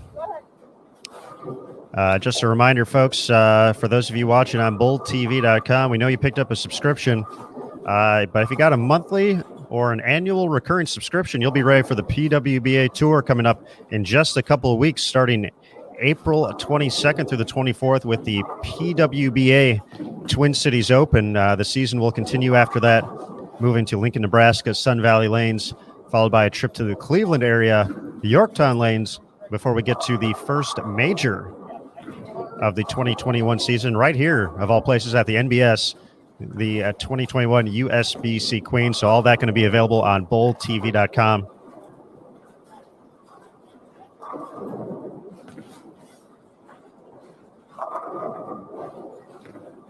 So be sure to watch the top stars of the PWBA Tour on Bull TV.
As we continue to watch A Squad qualifying here, game number 4 of 5 for the first qualifying round here at the 2021 USBC Masters. We certainly have plenty of folks to thank, including our short duration gold industry partners. And at Rotogrip, they are the original high-performance bowling ball specialists, making your success their priority since 1955. Be sure to visit your local VIP Pro Shop or rotogrip.com today to learn more.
All right, taking a look at live scoring, folks. I think we're going to make a lane change here. Head over to 59 and 60. Matt Sanders putting together some strikes here. Talented left-hander from Indianapolis. Has started with 7 consecutive strikes, so we are going to go ahead and interrupt your broadcast for just a moment to head over there.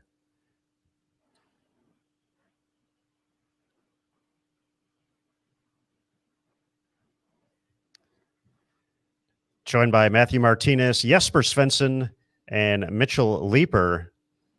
Matt Sanders, 7 consecutive strikes to get underway here at minus 27.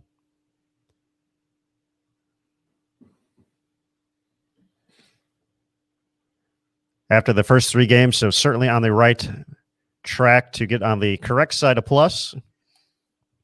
Maybe add a little bit more to that here in game 4.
So we take our first look there at Jesper.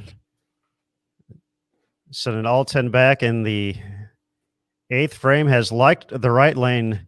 Has had some struggles on the left lane. Matt Sanders, far left of your screen, looking for 8 in a row.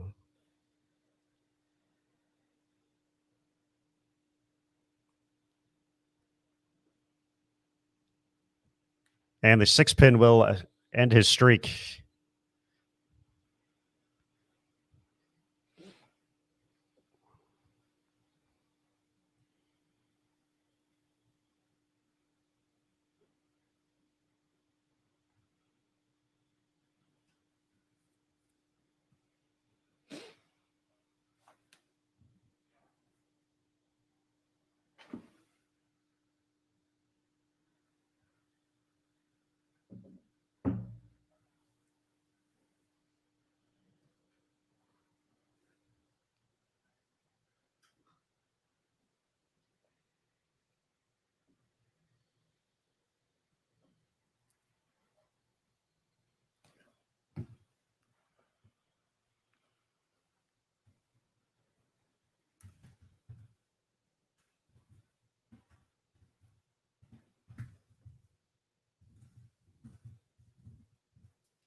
Aaron Smith, it's so quiet. Tell me a story. I got a story for you, Matt. We have standings after game 3. How about that? I'll take it. I like it.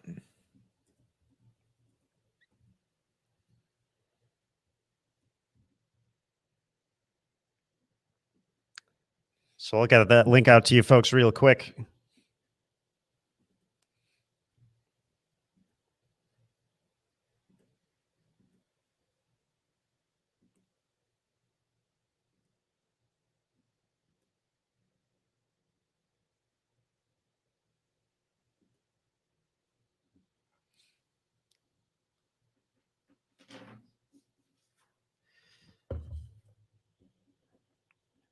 After that 259 effort in game number 3,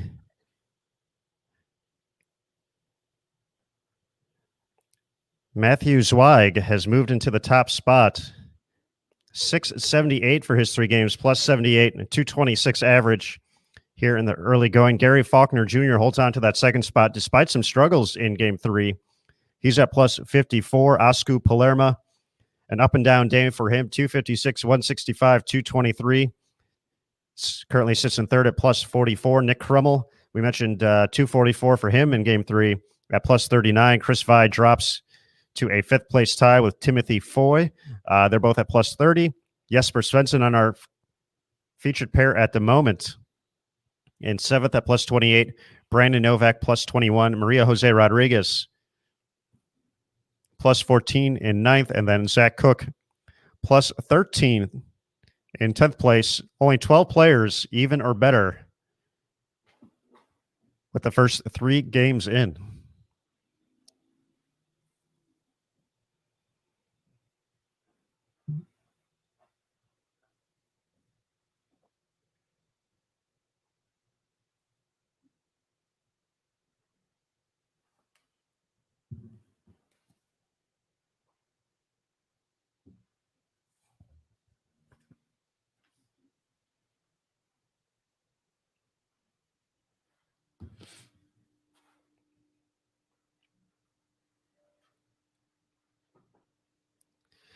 We talked about Matt Sanders. That's why we switched over here. He had the front 7 this game, as had back-to-back spares.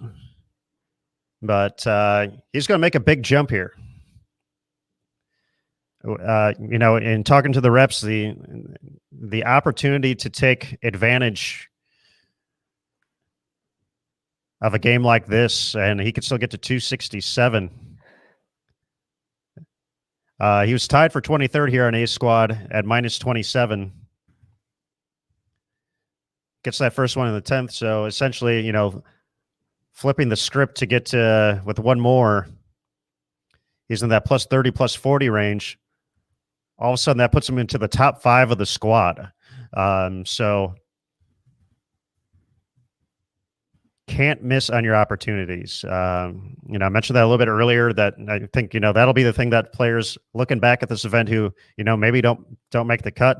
Those will be the games they'll be looking at, just based off of what we're seeing here is that Messenger somehow does not connect as Jesper finishes with 159. But Mr. Sanders here has taken advantage of this game. He's going to be in the 250s. He's getting on the right side of plus. With just one game to go here. And just based off the scoring pace, I'd be pretty happy being plus heading into the last game.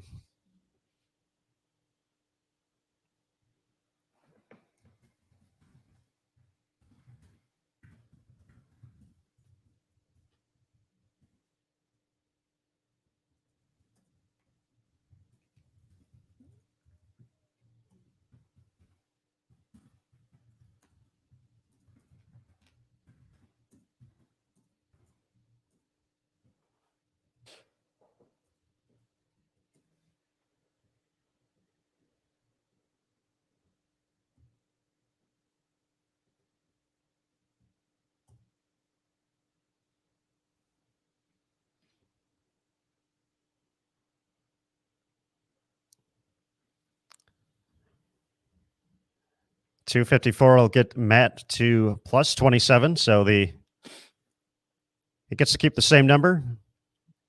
Just gets to change the minus to a plus.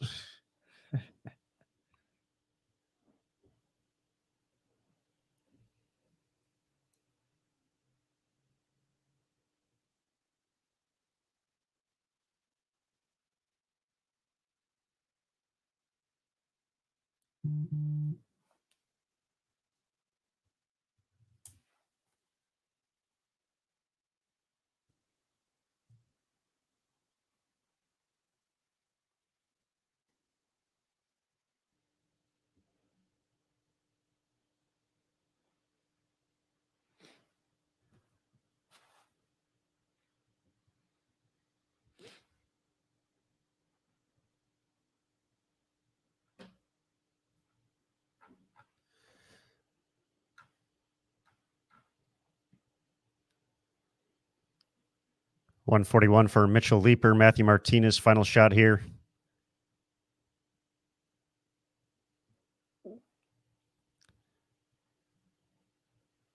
It's going to be at 122, 159 for Jesper Svensson, and the big 254 for Matt Sanders.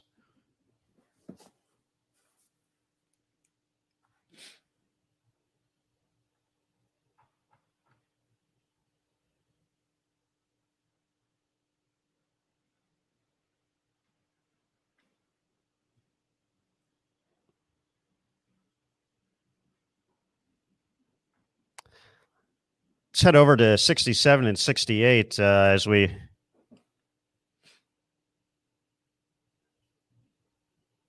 wrap up game 4. Since they still got the 10th frame to go over there.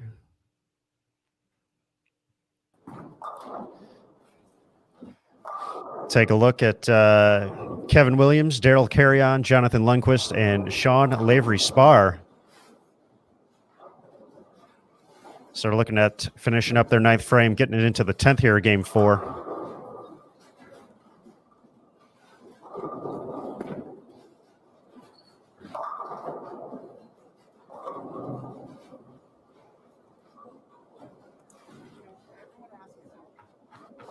Kevin Williams currently at minus 18. Struck on 3 of his last 4 shots, so a chance to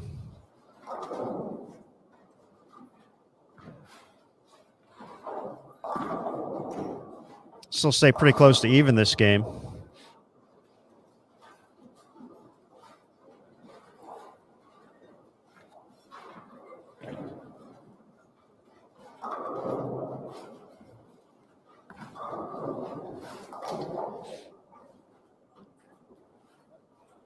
We'll get to see our good buddy Daryl Carrion here in a moment. Looks like some struggles here for Daryl, but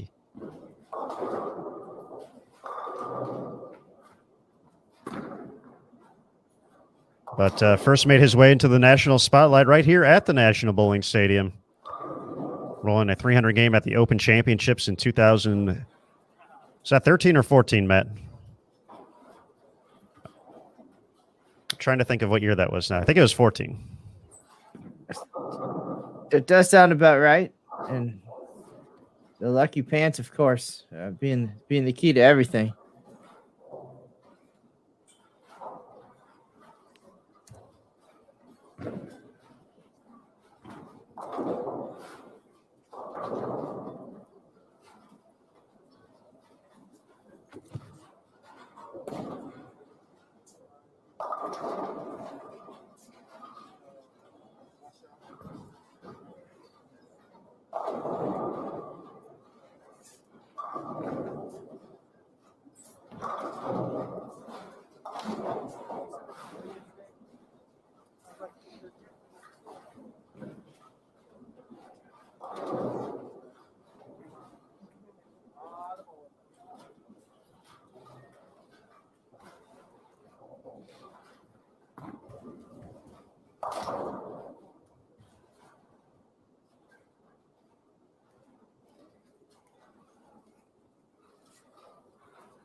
Again, just one game left to go here after the conclusion of Game 4. B Squad will hit the lanes at 4:30 p.m. Eastern. C Squad will have their first attempt on this 40-foot condition, 10 p.m. Eastern, 7 local time in Reno, Nevada, from the National Bowling Stadium, the Taj Mahal of 10 pins.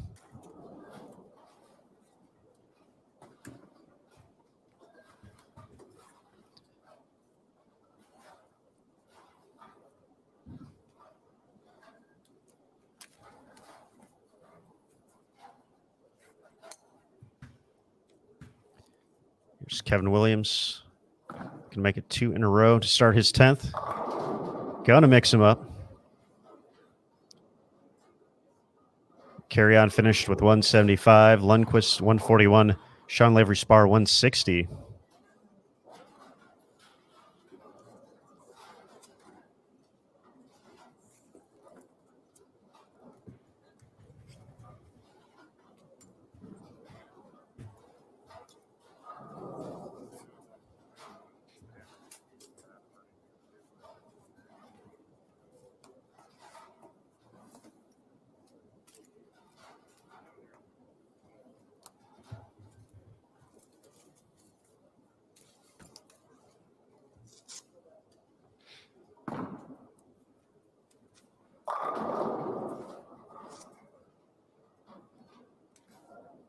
Messenger not going to get across the board there. Going to be in the 180s here, so a rough Game 4 across the board as we wrap up.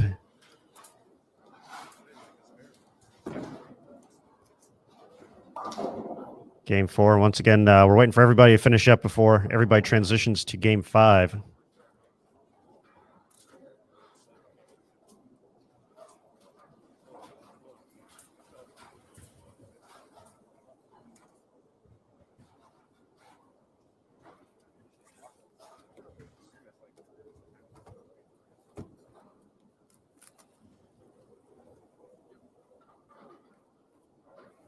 We'll go ahead and switch over to a separate pair here. Lane cam 4.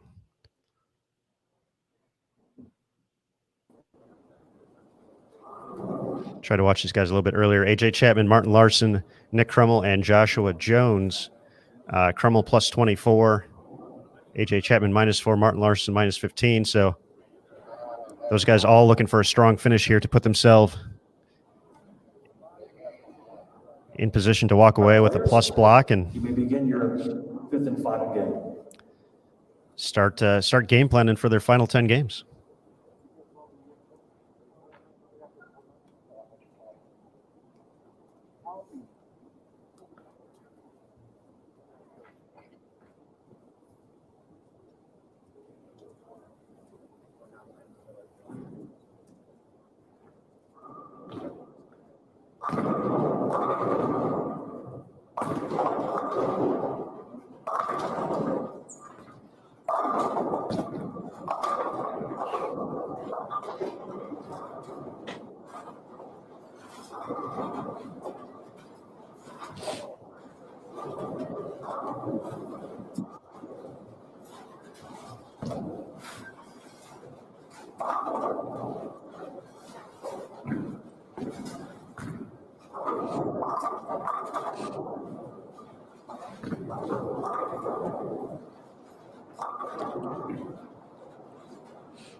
So here we go. AJ Chapman, Martin Larson, Nick Crummell, and Joshua Jones. Game 5, A Squad. Round 1 of qualifying here at the 2021 USBC Masters from the National Bowling Stadium in Reno, Nevada. My name is Aaron Smith alongside Matt Cannizzaro.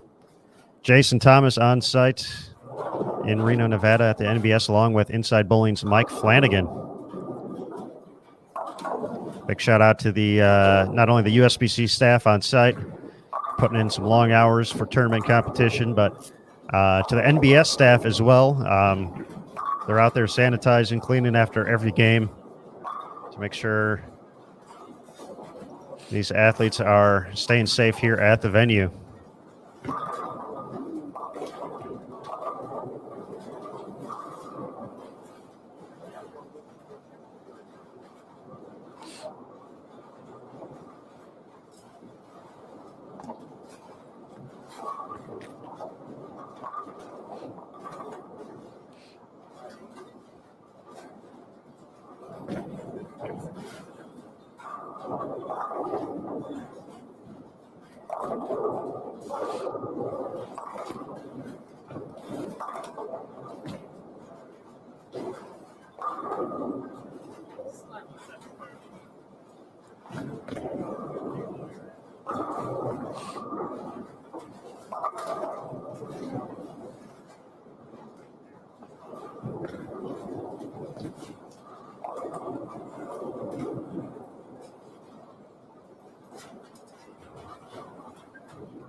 All right, folks, as we settle into the halfway point here of the final game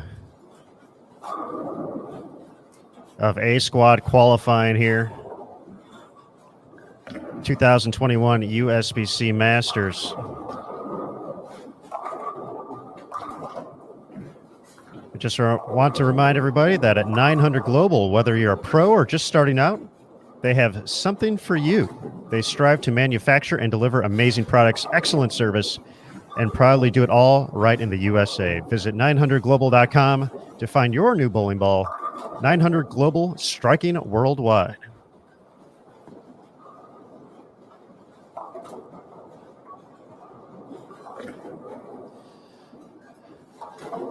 Folks, we got a score update coming to you as well.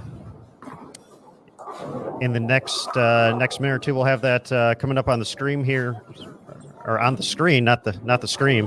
Although I'm sure some players are ready to scream after the first couple of games here. But Matthew Zwei continues to lead 894 for his 4 games. Has been steady. Low game of 206, high game of 259 at plus 94. The big story, though, Maria Jose Rodriguez, PWBA Tour champion and a winner of the Queens here at the National Bowling Stadium. Moving into second place after 246, she's at plus 60. Gary Faulkner Jr. remains in the top three, plus 46. Osku Palermo, plus 35 in fourth. And then Matt Sanders, we mentioned that big game, 254, making the jump from minus 27 to plus 27, moves him all the way into fifth place. Nick Cromo at plus 24, Brandon Novak plus 20, Tim Foy Jr. plus 18, and Carl Walgren plus 14. Sean Maldonado at plus 9. That's your top 10. That's all we got for plus. So just 10 players averaging better than 200 at the moment. But with that, we're going to bring in the hardest working man in bowling, Mr. Jason Thomas. So JT's been going crazy today. So hopefully you've gotten a chance to get some energy bars in there, get some protein bars, whatever it may be, a glass of water or two, because you've been going crazy there. But thank you for all your hard work on the scene with all these pairs we got going on here on Bull TV. Well, why should it be any different for me than it is for all these bowlers out here trying to juggle everything? You got Chris Vi, one game he's leading, and now he's going to be struggling to get to minus 50. It's pretty interesting. 10, like you said, 10 players plus. I feel really bad for Mike Flanagan. He's trying to find, someone to feature for this first block recap, and it seems like everybody he goes behind, shoots 150 that next game. So it's like, well, back to the drawing board. Who am I going to cover now? But the thing that's really interesting, guys, is usually by game 5 of the block, everybody's kind of got a feel for where they need to play, and they start to open up just a little bit, and they are not opened up at all right now. I mean, they are just as brutal right now as they were at the start, and the players are really struggling out there. It's a really interesting thing that you don't see all that often, except in a U.S. Open. And that's something that we talked to Tim Mack, we talked to Brett Spangler as well, and both of them, and you mentioned it yesterday, talked about that old school field. Brett even likened it to like a mid-2000s type event, and basically saying a lot of players are going to have to learn how to be comfortable when they're uncomfortable. They're used to seeing their balls react a particular way on tour. That's how they make their money, essentially. And he's like, that might not work this week if you want to get a check, if you want to make that top 64. So, we always talk about Nick's patterns involving some out-of-the-box thinking and, kind of not just staying in the lane that's worked previously. So it's I'm sure for the ball reps, it's been a fun experience running around the house, getting the feedback from the players. And I'm sure all the folks who are looking forward to being C Squad coming up here in the next couple hours might be looking at their strategy a little bit different as well, just based off the scoring pace. Yeah, for sure. And, what's interesting is sometimes, you see the scores that low and it gives you a little bit of a false sense of security that, well, I can shoot even. I can shoot even on anything. I just got to make my spares. And then you get out here and the pattern starts punching you in the face. And before long, you're looking at shooting 100 under or more and shooting yourself out of the tournament. So it's going to be really interesting. It really does feel like nobody has a trick to solve this. It's just, hey, grind it out as best as you can, survive, make your spares, keep the ball in play, try to hit the pocket as much as you can. We're watching AJ Chapman here. He was -4 going into this last game and trying to finish plus, which would be huge.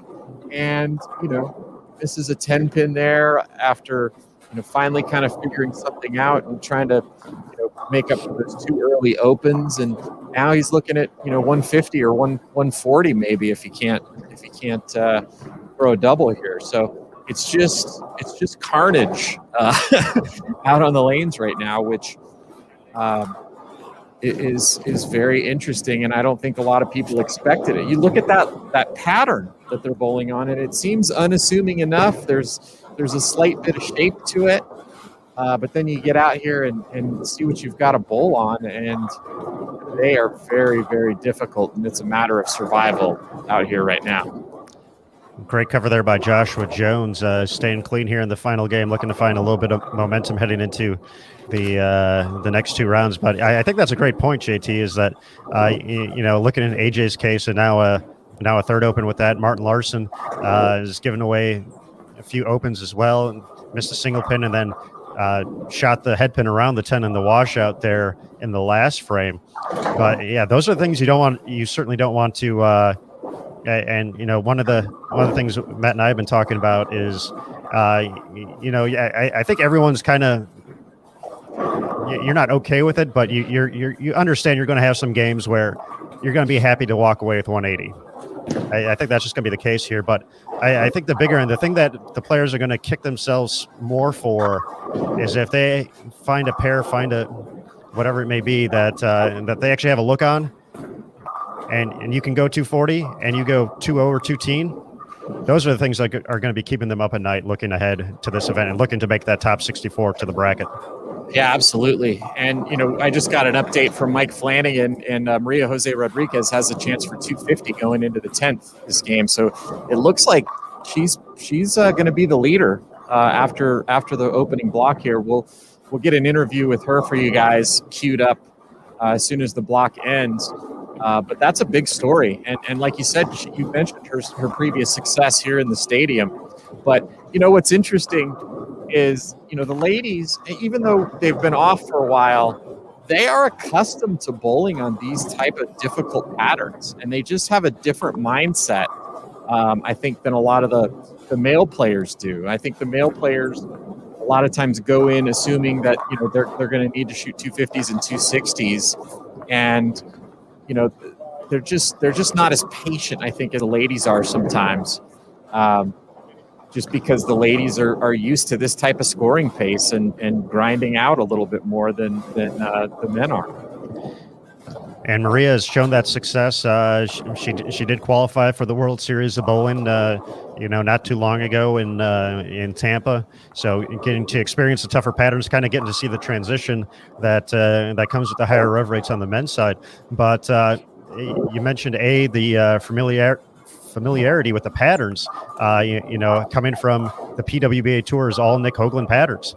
So, you know, they get to essentially get that critical thinking exercise that Nick likes to provide everybody a little more often week to week out on tours. So potentially a leg up in the process of trying to figure out all the quirks the pattern has to offer. But definitely a big story coming out of the gates here. If she's able to not only lead this squad, but potentially put herself in a great position to earn a spot in the bracket. Yeah, 100 over block right Huge. now is kind of like a 250 over block in a normal year. So that would go a long way. But, you know, the other side of that coin is there are 200 under blocks out there as well. So, you know, just because you bowl great one day, you still have to shoot even the other 2 days. And you know, meantime, we're watching Nick Crummell having a great opening block here as well. Looks like he'll be able to shoot 214 this game and get himself, 204 this game and get himself to plus 28, which would be huge. Maria finished with plus 79, so she will be joining us shortly here for an interview. But that's going to be pretty close to the lead. You know, looking up and down the bowling center, I'm not seeing a lot of big strings of strikes that would allow somebody to come out of the woodwork and pass her. So more than likely she's going to be the leader, but we're going to get a chance to talk to her at the end of the block here. You do have to keep an eye out for Gary Faulkner Jr. Over on 69 and 70. Still a chance to get to 258 this game. So Gary would have the opportunity to potentially go around. Then our tournament leader's just been super steady throughout the course of the day. Let's see where Matthew's at. How he is faring this game. I think he made the jump to the... Aaron, he's down on 13 and 14. He can punch for 204. That would put him at 98 over. So well ahead of Maria. He'll stay ahead of Maria after this opening block, and really Gary Faulkner now with the opportunity to make the big move. That's just great bowling for all three of those players. It looks like Gary got the first strike in the 10th, so he's going to be in the 240s. He was at plus 46 heading into this game, so it's going to be less than 100 over out of the gates here. But yeah, these competitors are are clawing their way for anything they can get, any type of hit. And you mentioned yesterday, and it's been a lack of those big messengers that we're used to seeing as well. The brand new pins here at the NBS. So not only is it difficult to get to the pattern, and then the pins are going to fight you too.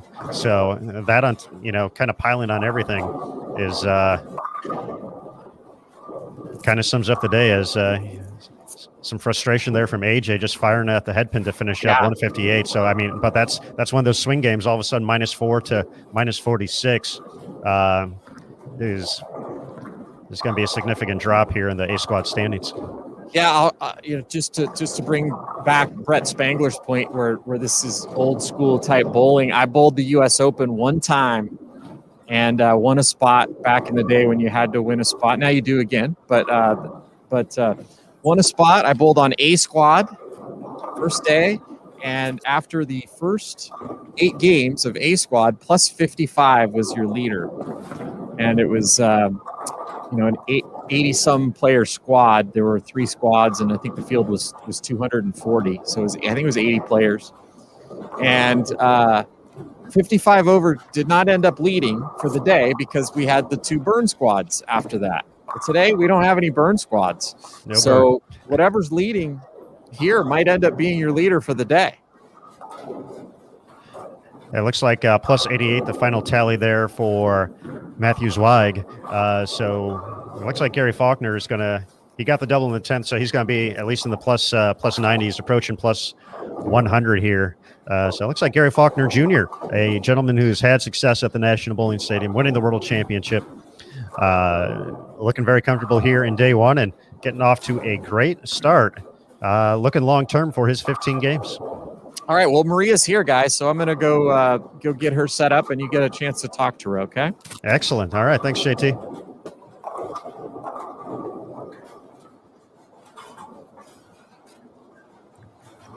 All right, so that's kind of the lay of the land so far here during A Squad at the 2021 USBC Masters. We'll be talking with Maria Jose Rodriguez, who is looking to be in the top 5 here. With a very consistent performance across the board. Found some steam toward the end of the block after a little bit. Let's see, we have our scores right here: 191, 203, then 220, 246, I believe 219 that final game. So let's bring her in, Matt. PWBA Tour Champion Maria Jose Rodriguez. Hello. Hi. Well, it's good to see you once again. Excellent bowling. We talked to a lot of folks. They said they're tough out there. It's not fun, but you found a way to get to a pretty nice number here after 5 games. Tell us just a little bit about what you were seeing out there over the course of the block. I don't even know. I mean, I try to stay to my. I try to stay with my game plan. Jesus Christ, I can't speak. And try to make good shots. The first game, trying to figure it out, and I knew it was going to be the same thing the second game. So I just try to stay calm, make my spares. I felt like I could hit the pocket with what I was doing. So I wasn't going to go, desperate, trying to look for something and, move left, throw 17 balls, do this, do that. Like, that's what I did yesterday mostly in practice. I just stayed with 3-4 balls that I knew I could hit the fresh on. Because, we're pretty much just bowling fresh. So that's pretty much what I did. And I mean, heads up to the reps because they keep up with every pair and see who's throwing urethane, who's not, who's bowling here, who's bowling there, and I just try to listen to them before bowling on every pair, trying to figure out what to do, if my game plan was going to work or not, and it did. Yeah, Maria, I feel like you probably enjoyed the National Bowling Stadium a little bit, have some special memories. What does it feel like for you getting to the top of that escalator and looking around, and how much does that help the confidence just walking in the doors there? I walk in and I'm like, oh, where am I? So it doesn't look like the same place anymore. No, I don't know. I always liked the stadium. I grew up in a 4-lane bowling center, open, 85 degrees, mosquitoes everywhere. So coming here, it was like, oh my God, so many lanes. It's so open. It's so bright. So every time I come to the stadium, it's cool. I like it. That doesn't mean that I'm going to bowl good or not, but it's a good feeling. Well, I mean, there was that one time, right? That you That bowled one pretty well, and That one time. the one time in a similar format. So I'm sure maybe that has to help the confidence, just knowing, that you conquered that and have that to look back on. You know, I've never made the top 64 at the Masters. I mean, I know it's hard to do as a female, but yeah, that's what I was thinking before coming here. Obviously, 2020. I'm like, oh man, it would be nice to make the top 64. It would be nice to make the bracket. I know it's this. I mean, yeah, you say it's the same thing, but it's not the same thing. I mean, I feel like you walk into the Queens with a different mindset that you walk into the Masters. Like I have a different mindset if I'm bowling with the guys or with the women. Oh my God. But yeah, I don't know. Now, Maria, well, after this first block here, you're 10 games away from making that top 64. So, It's a lot of games. It is a lot of games, but after the solid block today, what type of adjustments, if any, do you think you're going to take into the next two rounds? Maybe don't miss any spares. I really don't know. I don't know. I mean, I think the lanes are going to be different. I mean, every day, every squad, every time they oil, they're different. So just be ready, have a game plan, and try to keep the same mindset. Like, don't freak out if one shot didn't work and the next shot didn't work. Just try to stay calm and, I don't know, make it work. All right, absolutely. Well, Maria, we'll let you go, but excellent block to kick things off here at the Masters, and we look forward to following you throughout the course of the rest of the event. Thank you, guys. Thank you. All right, thank you. Thanks, Maria. Good luck. All right, Matt. Let's take a look around here, see if we got anyone still bowling on our featured pairs. We might. It's looking quiet. I'm not going to lie. All right, so that means we're going to be wrapping up from A squad here. So it looks like Gary Faulkner Jr. leading the way here overall. It looks like JT says he's going to be joining us here in a minute as well. So we'll get to hang on for him. But once again, folks, B squad going to be at 4:30 p.m. Eastern, 1:30 local time, right here on bowltv.com, simulcast of Flow Bowling. And then later tonight at 10 p.m. Eastern, C squad will get their opportunity 7 p.m. local time at the NBS. And folks, we mentioned a little bit earlier that giveaway. We're not giving away this round. We're only giving away one bowling ball per day. So it's going to be in B squad or C squad. So we certainly hope you swing by bowltv.com. That's the place where you can win it at. And we'll be giving that away a little bit later today. So you're going to have to wait a little bit longer. But that just makes it all the more sweeter, right, Matt Canizaro? Of course, right? Good things come to those who wait. So we appreciate all of those joining us. And I can't wait to give away that and more. Certainly so. Once again, JT said he was going to get us Gary Faulkner Jr. to talk to, who's by all accounts our leader on A squad. Once again, let's see if we got live scoring up to get an official tally. It was right around plus 100. Let's see. Looks like plus 103, 257 that last game. So that's kind of the pace everyone's going to be looking forward to in these next two squads to essentially try and secure a spot in the top 64. But it looks like Gary is just about all set. So we'll bring him into the broadcast. So hello to Gary. How you doing? I'm doing all right. How about y'all? We are doing great. Excellent performance out there. I got to, I believe, plus 103. Looked like you were the leader on A squad there. So, a little bit lower scoring pace here at the Masters to kick things off. Just what was working for you throughout the course of the block? Today, I just threw urethane. I just threw pitch blacks pretty much all day. Went between 3.5 and a 4-inch one all day long. So, paying the PAP. So, just tried to keep the ball in front of me and leave makeables. All right. Now, Gary, you had the big finish, 257. That was half your plus total, but you're going to see a lot of fresh during the week. Talk about the moves through those games. Again, you mentioned a couple of one ball choices there, but what was the thought process coming into today, and how did that pan out across the 5 games? I just really looked at the topography map. As being a lefty, we generally hit fresh all the time, so this is nothing really new for us. So I just tried to the topography maps helped, and I knew what lanes kind of hooked a little earlier, and I bounced between the both urethanes as I saw fit. If I needed one to push a little bit more or read a little earlier, I just ball changed between the two. Right now, coming into day 2 tomorrow, and of course day 3. Anything not go right for you today that you're going to need to kind of revisit before coming back tomorrow? Games, I had a really good start. Games 3 and 4, I think I went 180, 190 those two. So we're gonna look at that, maybe drill another pitch black or pitch purple or something along those lines. Get me to shape the lanes a little bit better. But also I just need to execute a little bit better in those games.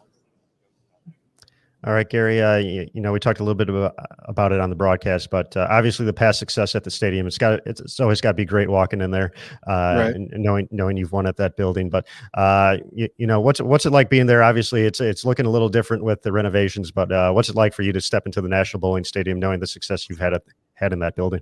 I've also bowled really bad here as well. So, but it always feels good. The place with the renovations look great. It just brings back memories, but I enjoy it. That's all I can really say, man. It's every time you come here, you're blessed to bowl on a tour and to come and to see these amazing arenas. It's always fun. All right, Gary. Well, we will let you rest up. We look forward to seeing you on the lanes tomorrow for round number 2. And once again, excellent performance. We'll see you soon. Keep it going. Thank you. Have a good one. Thank you. You Thanks, too. Gary.